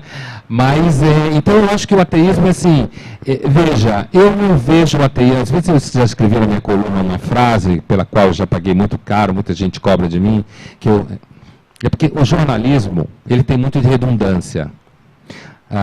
Você usa frases e ideias várias vezes, porque como um leitor um pouco efêmero, é a repetição de certas ideias que faz a pessoa reter a mensagem.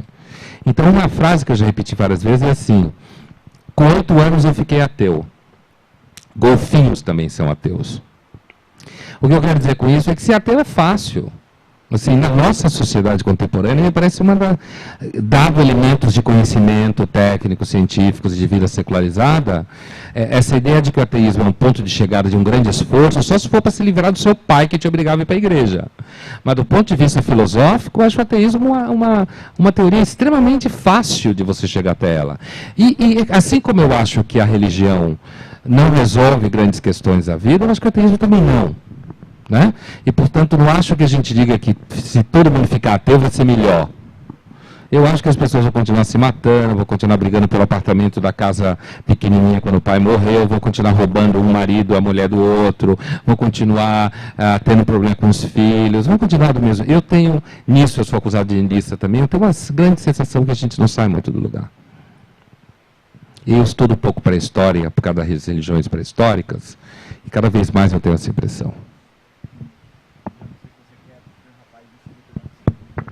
Só um comentário rápido.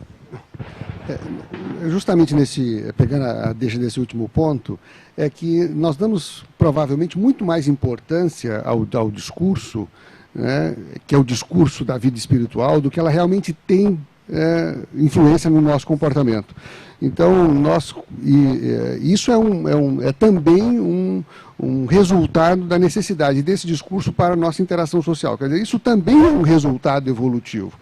Isso que nós fazemos não é uma coisa que nós fazemos de uma maneira completamente superior à natureza, não, é parte. É natural. É totalmente natural, quase inevitável. E é tão inevitável que agora nós criamos narrativas que são equivocadas. Nós colocamos um sujeito como artífice de uma série de acontecimentos, mesmo quando não há nenhum. Fazemos isso na natureza, quando endeusamos a natureza, mas fazemos isso também nos movimentos sociais, quando tem alguma coisa. Então, para dar um outro dado que é muito interessante sobre o movimento ambiental, estamos nessa discussão clara. Uma das leis do evolucionismo é o seguinte: toda espécie ela tem a tendência de se reproduzir até se esgotarem todos os recursos, ou até uma outra espécie se colocar como anteparo desse crescimento. A nossa espécie não é diferente, então a gente vai nessa marcha. Se a gente resolver os problemas de energia, do petróleo, nós vamos para mais eficiência.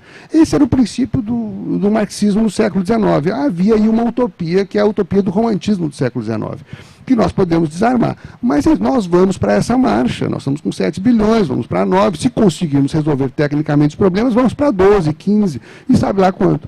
Então, não fugimos, a ideia a natureza está em nós, queiramos ou não. Concordo. Bom, meu nome é Caio, parabéns aos debatedores, e eu gostaria de perguntar para o Pondé, até que ponto a visão entorpecida e o caráter conservador do movimento ambientalista atrapalha o próprio movimento ambientalista? E você que já esteve na cúpula dos povos pode falar isso, e eu trazendo aqui um pouco para Goiás, para o festival, também posso afirmar isso, porque Goiás, vivendo uma crise política assim, de enormes proporções, a gente participa de um festival totalmente apolítico, onde não há nenhuma decisão ou discussão política, e fazendo uma coisa politicamente correta, que eu acho que é apenas na superfície, porque só aqui que eu vejo um debate realmente engrandecedor, porque alguns filmes que eu vi do próprio festival, achei muita ladainha, e são vários shows, etc. Para mim é uma sofisticação do pão e circo, que talvez pode estar acontecendo aqui em Goiás. E eu queria saber o caráter conservador, apolítico do movimento ambientalista, que aqui é um festival ambientalista, digamos assim. E o caráter ingênuo, essa visão esquerdista do vamos voltar aos tempos primatas para viver em paz com a natureza, etc. Eu queria saber os limites desse movimento e como ele pode entorpecer uma visão de uma mudança pragmática, prática. Assim.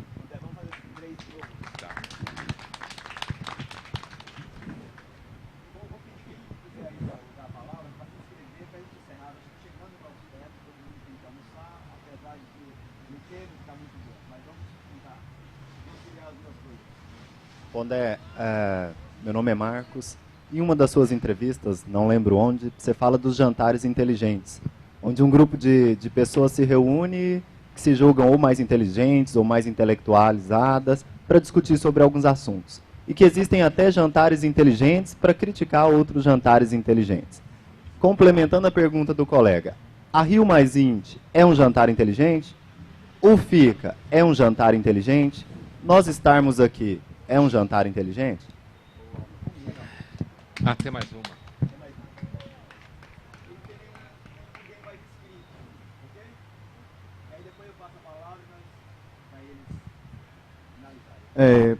Bom dia, meu nome é Guga, sou professor de redação do ensino médio e sou leitor do Pondé já faz muito tempo. E leio outros caras também, né, que pensam também a vida aí. E o Marcelo Gleiser, que é colega seu na Folha, o último livro dele, chamado Criação Imperfeita, ele chega à conclusão, né, assim como outros físicos têm chegado, de que a teoria de tudo é uma bobagem, assim, não dá certo buscar uma teoria que explique todas as coisas. E ele diz que nós somos frutos de acidentes e imperfeições e que por isso a vida é rara e por isso a gente deveria valorizá-la. Exatamente porque a gente é raro e exatamente por causa da nossa capacidade de pensar sobre nós mesmos, né? De pensar sobre a vida, de pensar sobre quem somos e tudo mais. Né? E eu queria que você falasse um pouco sobre essa visão. O que você acha disso? Dessa visão do Gleiser, que é, na verdade, a visão de muitos outros aí. Uhum. Então, só o cara perguntou, as meninas não perguntaram nada, cara. Que coisa, né? Só os caras perguntaram. Então, assim, ó, veja, a testosterona faz os caras quererem falar. É assim, olha, jantares inteligentes, o problema eu senti uma certa sintonia entre a tua fala e a dele, né? Que você que falava dos jantares inteligentes, isso era um jantar inteligente. Aqui não é jantar, né? Então tá faltando a comida, pelo menos. E seria almoço. Almoço inteligente é diferente de jantar inteligente, quando eu descrevo. E essa coisa do caráter conservador que você falou, pão e circo, não sei o quê. E a tua pergunta me parece uma pergunta mais cosmológica, né? A questão da imperfeição, aquela crítica do Gleiser à ideia de que, assim como a gente tem a noção monoteísta, então a gente teria a monorreducionista, ou seja, um princípio explicaria tudo. Vou começar pelo meio, porque vai me levar a outra. O jantar inteligente é uma coisa que eu inventei, e assim, é bem do ambiente paulistano, mas eu imagino que se aplique a vários outros lugares. Mas é bem típico do ambiente paulistano, um ambiente onde eu vivo, e um ambiente basicamente zona oeste de São Paulo. A zona oeste de São Paulo é caracterizada por um poder aquisitivo bom, mas é uma elite econômica diferenciada, no sentido de que é uma elite econômica cabeça. Você tem muito psicanalista, filósofo, jornalista, escritor, publicitário, ou empresário de empresas que são assim mais moderninhas, sustentáveis, entende a imagem? Então, esses jantares inteligentes são jantares onde as pessoas, se for almoço, tem que ser uma coisa num ambiente desse, assim, cachorro passeando, criança. As crianças das pessoas que vão a jantares inteligentes, quando estão em redes sociais, discutem a extinção das baleias. Elas não lincham e fazem bullying com um colega de classe nas redes sociais, que é o que criança normalmente faz, né? Mas assim, então essa imagem do jantar inteligente, que na realidade é uma ironia,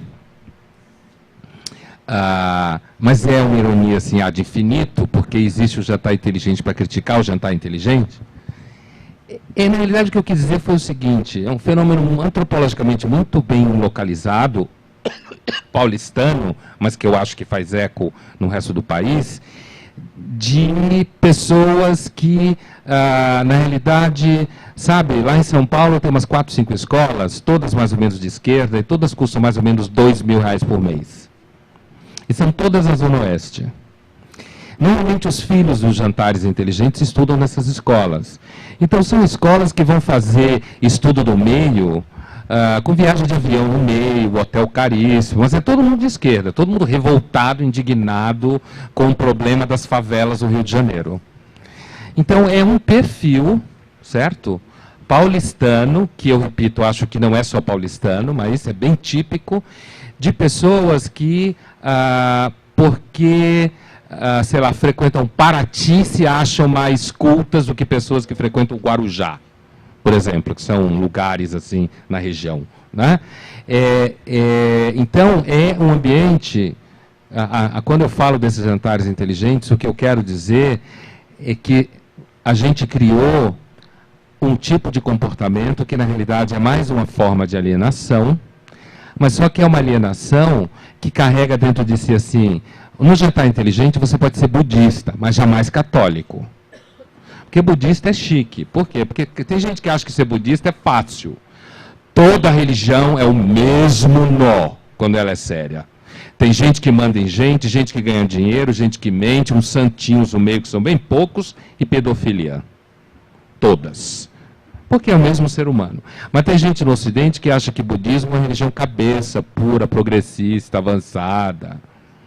Por isso que ela tem um perfil de conversão de pessoas que vêm de classe média, média alta para cima, que fala inglês, cosmopolita e que está bravo com seu avô católico que lhe enche o saco. Então ele se converte ao budismo. Está brigando com a mãe, brigando com o pai, vira budista. Então tem o jantar inteligente, ele é uma categoria antropológica para fazer uma ironia ao tipo de paulistano que se acha o máximo. Do lado assim, de comentários sobre comportamentos femininos, é aquela mulher que acha que as mulheres têm todo o direito de ter amor livre, de andar com roupas sensuais, mas se uma estiver dando em cima do marido dela assim, ela vai chamar a mulher de vagabunda, como a mais antiga das mulheres faria. Essa vadia, vagabunda, sem vergonha. Mas quando não está nesse universo, não, porque o sexo livre, porque o direito, porque não sei o quê. Então, quando você faz a passagem, a pergunta do seu colega, se aqui não seria um jantar inteligente, veja, eu não tenho como avaliar o festival, porque eu cheguei ontem às 4 horas da manhã, porque eu estava preso num trabalho no Rio de Janeiro, eu vim de São Paulo de manhã para o Rio, passeando o dia no Rio, e fui para Brasília, porque não tinha avião naquele horário. Estou chegando aqui, vocês são, na realidade, o FICA que eu estou conhecendo. Tá? Então, eu tenho que voltar para São Paulo, porque essa semana é a Flip, vai começar a Flip, que é um enorme jantar inteligente. Esse é um poderoso. Né? Jantar, café da manhã, almoço. Então, quando você junta a questão do jantar inteligente com ele, e seria em que medida jantar inteligente não pode virar uma política de pão e circo, né? Eu não tenho elementos, não conheço elementos para avaliar se não tem discussão política, discussão para valer. A impressão que você me passa, agora você lá no fundo, o seu comentário, a impressão que você me passa é um pouco a impressão que eu tive quando eu estava na Rio Umas 20. Que o único lugar onde tinha conversa séria era no Forte de Copacabana, onde as pessoas se punham a discutir coisas mesmo. Porque a cúpula dos povos... Olha, a cúpula dos povos era assim, você tinha uma barraquinha do Hare Krishna aqui, você tinha uma barraquinha autogestionária, onde o cara falava para 3 pessoas, você tinha as mulheres que tiravam as roupas e ficavam com os seios de fora, no final tinha até umas que tiravam a roupa inteira, né? Less total, assim, total less, não só topless. E assim, e você tinha pessoas vendendo todo tipo de cacareco que você imaginar. Eu acho que instrumentos como a cúpula dos povos são ineficazes. Eles são eficazes para quem tem uma barraquinha e vende pulseirinha. Ou eles são eficazes para você, se você é uma pessoa que acredita que atirar flecha no BNDES funciona, então é eficaz. É eficaz como marketing. Os índios, um certo grupo de índios, são maravilhosos com marketing. Tem grandes negócios com ONGs internacionais, isso estava claro na Rio Umas 20. Né? Então, portanto, eu tenho a impressão que você está fazendo um comentário em relação ao festival, um pouco dizendo que aqui é um lugar onde você está tendo a sensação que eu tive mais ou menos o Forte Copacabana, onde as discussões pareciam valer a pena. Não foi só eu que falei isso. Não, nem na Folha, também tem um pouco meus colegas da Folha, isso foi uma sensação um pouco geral, que era a parte da Rio Umas 20, onde você tinha a vida inteligente, concorde ou não, mas onde as pessoas tentavam entender um pouco isso, né? Então, assim, eu não tenho como avaliar o festival, entendeu? Agora, eu acho que, assim, a discussão política, se a gente entender política como Aristóteles, me interessa. Se a gente entender política como política no sentido de grandes ideologias que acham que explicam tudo, eu sou arredio de temperamento a isso, né? Agora, acho no sentido do Aristóteles interessante, inclusive para Aristóteles, qualquer discussão moral deságua na discussão política. Política compreendida como o modo como a gente gere, divide, partilha e organiza o fato de que tem que existir poder para manter a ordem na cidade. Né? E os cidadãos se reúnem e discutem. A democracia contemporânea é um problema, porque ela é representativa e gigantesca. É o maior regime de mentira de massa que eu conheço, a democracia. é marketing, é mentira, é democracia. Platão já tinha falado isso lá na Dilac, que era uma reunião de condomínio, imagine essa.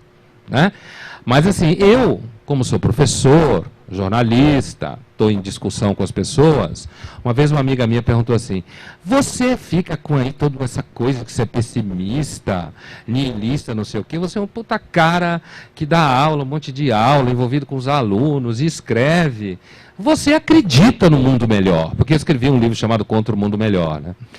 E aí eu falei, olha, você até pode dizer isso, que é uma contradição comigo, mas a verdade é que eu gosto de fazer essas coisas, então de repente eu não faço porque eu acho que melhora o mundo, eu faço porque eu gosto.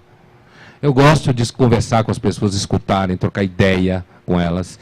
Então, se você sente que o festival está um pouco assim, eu estou falando pelo que você disse, né, porque eu não sei, como se fosse um lado café com leite, um lado onde você, pelas palmas, parece que tem gente que concorda com você, né? Então, assim, e que não tem espaço para ter uma discussão mais dura, que pega o problema pelo cabelo, talvez isso tenha razões estruturais, políticas locais, que eu não conheço, né? Vocês que conhecem, mas sem dúvida nenhuma, se eu fizer uma analogia com a Rio Mais 20, eu gostaria que a Rio Mais 20 tivesse mais forte de Copacabana. Entendeu? Onde a gente pudesse entrar no embate mesmo e poder, por exemplo, avaliar como eu penso que a ingenuidade espiritual na discussão do meio ambiente só atrapalha. Tá? E a tua pergunta com relação à imperfeição, eu guardo uma simpatia por essa teoria. Né? Eu, na realidade, assim, como cosmologia, é muito esquisito, assim, porque eu sou uma pessoa, na realidade, muito concreta. Eu não tenho angústia metafísica. Né? Eu raramente me pergunto qual é o sentido da vida, apesar de que eu discuto muito isso profissionalmente. Como eu disse, eu sou muito mais ocupado com a hora das baladas da minha filha, entendeu?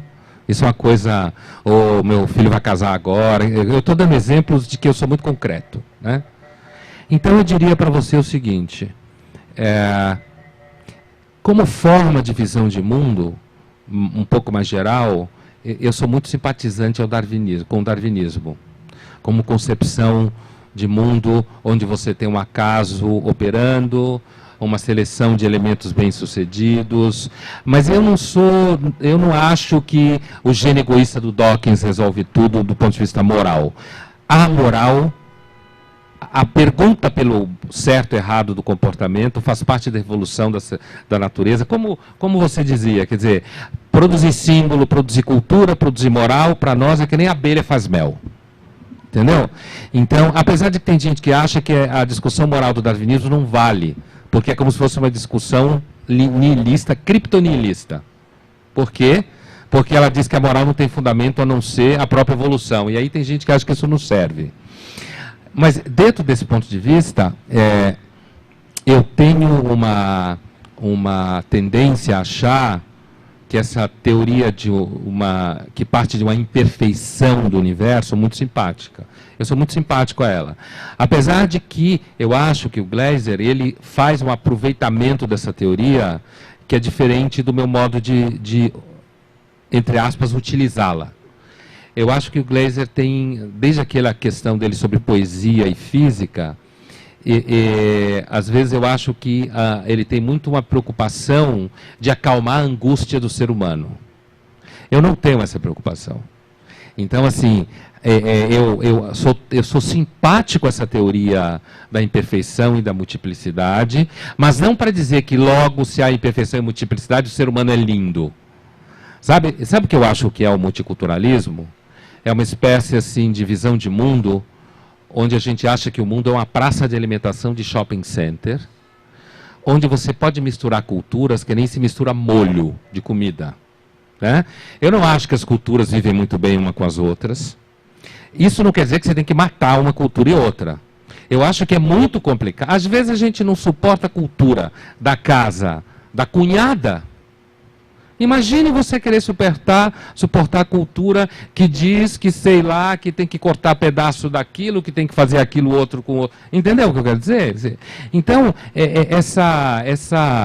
essa coisa da imperfeição e da multiplicidade de princípios, que eu acho interessante do ponto de vista cósmico, eu não deduzo daí uma simbólica da harmonia a priori. Eu deduzo daí mais uma simbólica do conflito, da contradição e da necessidade de conviver com essas contradições e que isso não tem solução, né? No sentido de que a gente está num universo trágico, onde não existe nenhum regime moral operando a priori, né? Onde não há solução para a espécie humana, onde não há um final feliz, um dia isso aqui se explode mesmo, mas que a gente vive do jeito que consegue, resolvendo problemas, a gente tem eros pela vida. E nesse sentido eu tendo a concordar com Nietzsche, quer dizer, quando a gente tem menos medo, a gente tem mais eros. Né? E é isso que eu critico na, entre aspas, cúpula dos povos, como exemplo.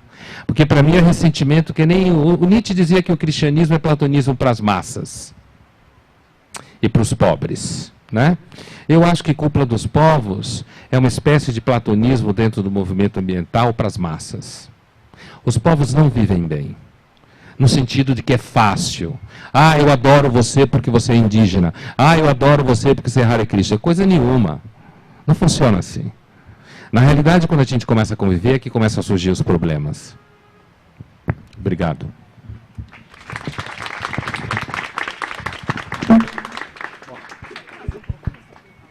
Só um minutinho, só para... Nós vamos cumprir, tem uma nova inscrição aqui, eu tinha pedido antes, mas eu queria, antes de passar a palavra, para os dois, para eles fazerem as considerações finais, também agradecer a organização do festival, viu, Caio, né? Que também permite uma mesa como essa. Então, o festival, assim como o Pondé ilustrou muito bem a Rio+20, e ele mostrou a contradição da Rio+20 entre a Cúpula dos Povos e o Forte Copacabana, eu acho que o festival, o nosso festival aqui também, com uma mesa como essa, permite essa contradição. E isso é muito interessante também, para a gente ter a oportunidade de trazer novos elementos para o debate. Eu acho que essa mesa aqui tem essa singularidade de trazer um outro ponto de vista. E quanto mais pontos de vista, eu acho que a gente consegue ver melhor o objeto ou os problemas. Então eu queria agradecer o festival por permitir que nós estejamos aqui, que nós tenhamos feito essa conversa aqui hoje. Agradecer ao Pondé por ter vindo participar nessas condições que ele já disse, com a agenda muito apertada. O professor Adriano Naves também, que saiu do Rio Grande do Sul, que veio aqui para estar essa manhã conosco aqui. E aí eu vou passar para você, e eu peço que, por favor, seja bastante objetivo para a gente, de fato, cumprir. Depois, a palavra para vocês dois fazerem as despedidas.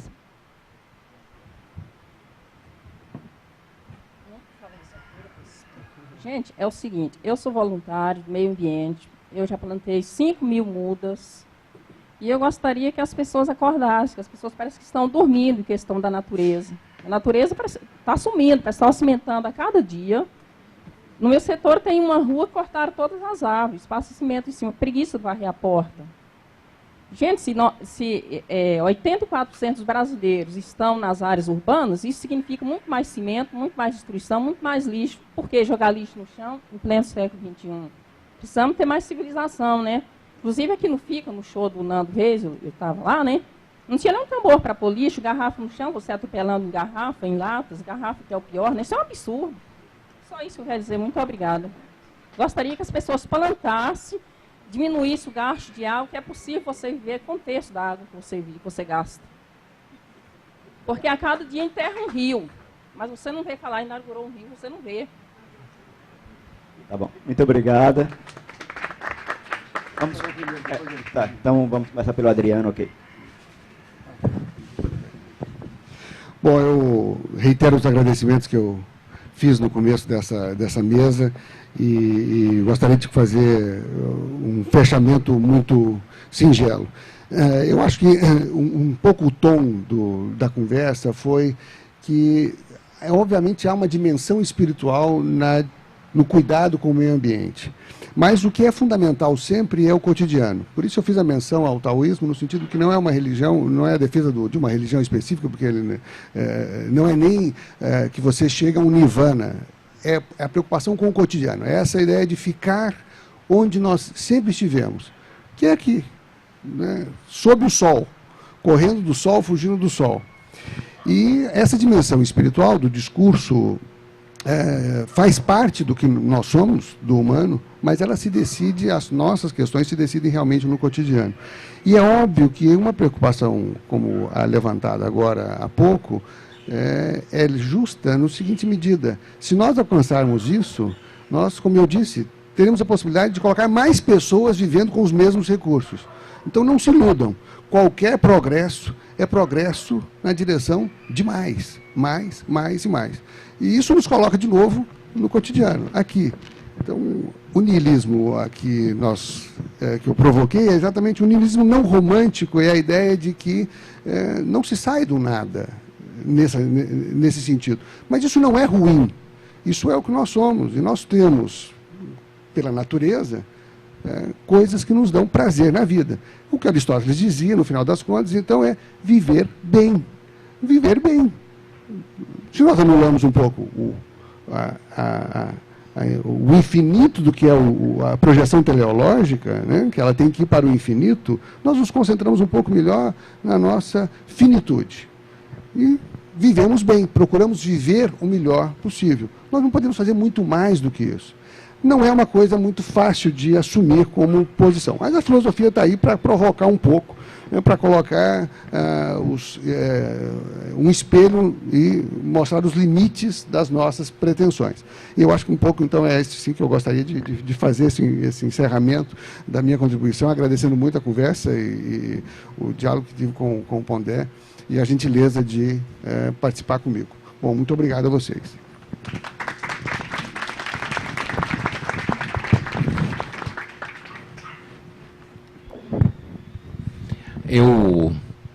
Bom, acho que eu já falei bastante. Eu diria, eu faria de novo agradecimento à organização, ao Lisandro, que me convidou diretamente, né, a toda a ginástica que foi feita.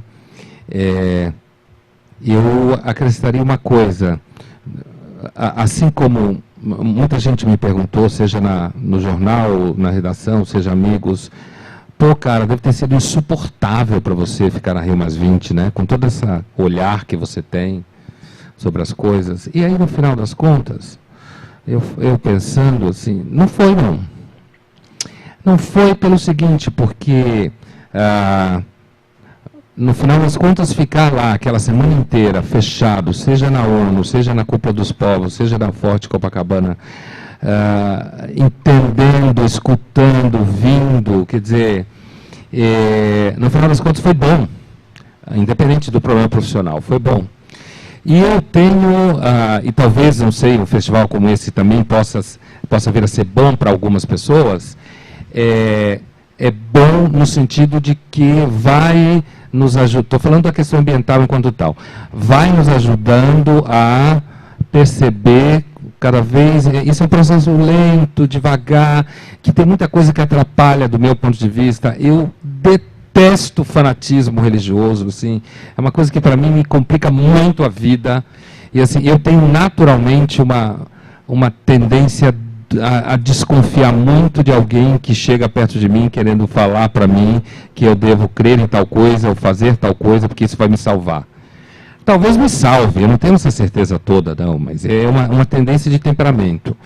Eu acho que as pessoas são muito escravas do temperamento delas, e as teorias que elas abraçam, que para elas assumem sentido universal, elas o fazem por questões de temperamento, por questão de temperamento delas. Quando você acredita numa teoria, eu acho que você acredita não pelo conteúdo racional que ela tem só, mas pelo conteúdo que aquilo vai ao encontro de uma certa visão de mundo que você tem. Inclusive, isso é uma coisa que colegas me acusam de niilismo filosófico por conta dessa visão. Porque eu não acho que é o conteúdo racional que nos leva à adesão de uma teoria específica. Mas eu acredito que, graças a Rio+20, né, como concentração de debate de todos os tipos, a geografia humana e geografia econômica do debate ambientalista ficou mais claro para mim, porque estava concentrado no fenômeno durante 8, 9 dias. Então, assim, esses festivais, esses eventos, eu acho, quanto mais a gente conseguir pensar nos problemas, afastando um pouco o aspecto fanático espiritual, veja, eu não sou contra a espiritualidade. Pelo contrário, eu acho que o ser humano tem uma ânsia de transcendência, uma ânsia de sentido para a vida, e a espiritualidade fala disso. Mas assim como o fanatismo sempre atrapalhou todas as formas de espiritualidade, o fanatismo verde também atrapalha a discussão ambiental. Também atrapalha. Como ele sempre atrapalhou. Porque, nesse sentido, talvez seja muito baconiano do Francis Bacon. O mais difícil é a gente conseguir pensar para além dos nossos ídolos, né? Para aquilo que a gente acha muito óbvio. E eu, assim como eu venho lentamente nos últimos tempos, compreendido melhor esse problema, percebendo as mais várias facetas dele, fazendo um pouco a diferença entre elas, vendo como elas interagem e, nesse sentido, me debruçando sobre uma coisa que, para mim, no cotidiano é muito óbvia. E eu encerraria dizendo isso. Para mim, o que humaniza os seres humanos são os animais e as plantas. Quando eu falo isso, eu já escrevi isso, eu falo, pô, Pondé, que é isso, cara? Eu achava que você chutava cachorro por aí. Eu tenho 5 cachorros. Quer dizer, quando eu digo que eu acho que o que humaniza o ser humano são os animais e as plantas, não é no sentido de que você tem que abraçar a árvore. Acho que não adianta nada abraçar a árvore. É no sentido de que não há dúvida, isso a gente experimenta no sentido cotidiano. Um ambiente como esse nos torna disponível para uma certa apreensão do mundo, muito diferente do que quando você está, por exemplo, como no meu cotidiano, na Avenida Paulista. Um trânsito na Avenida Paulista.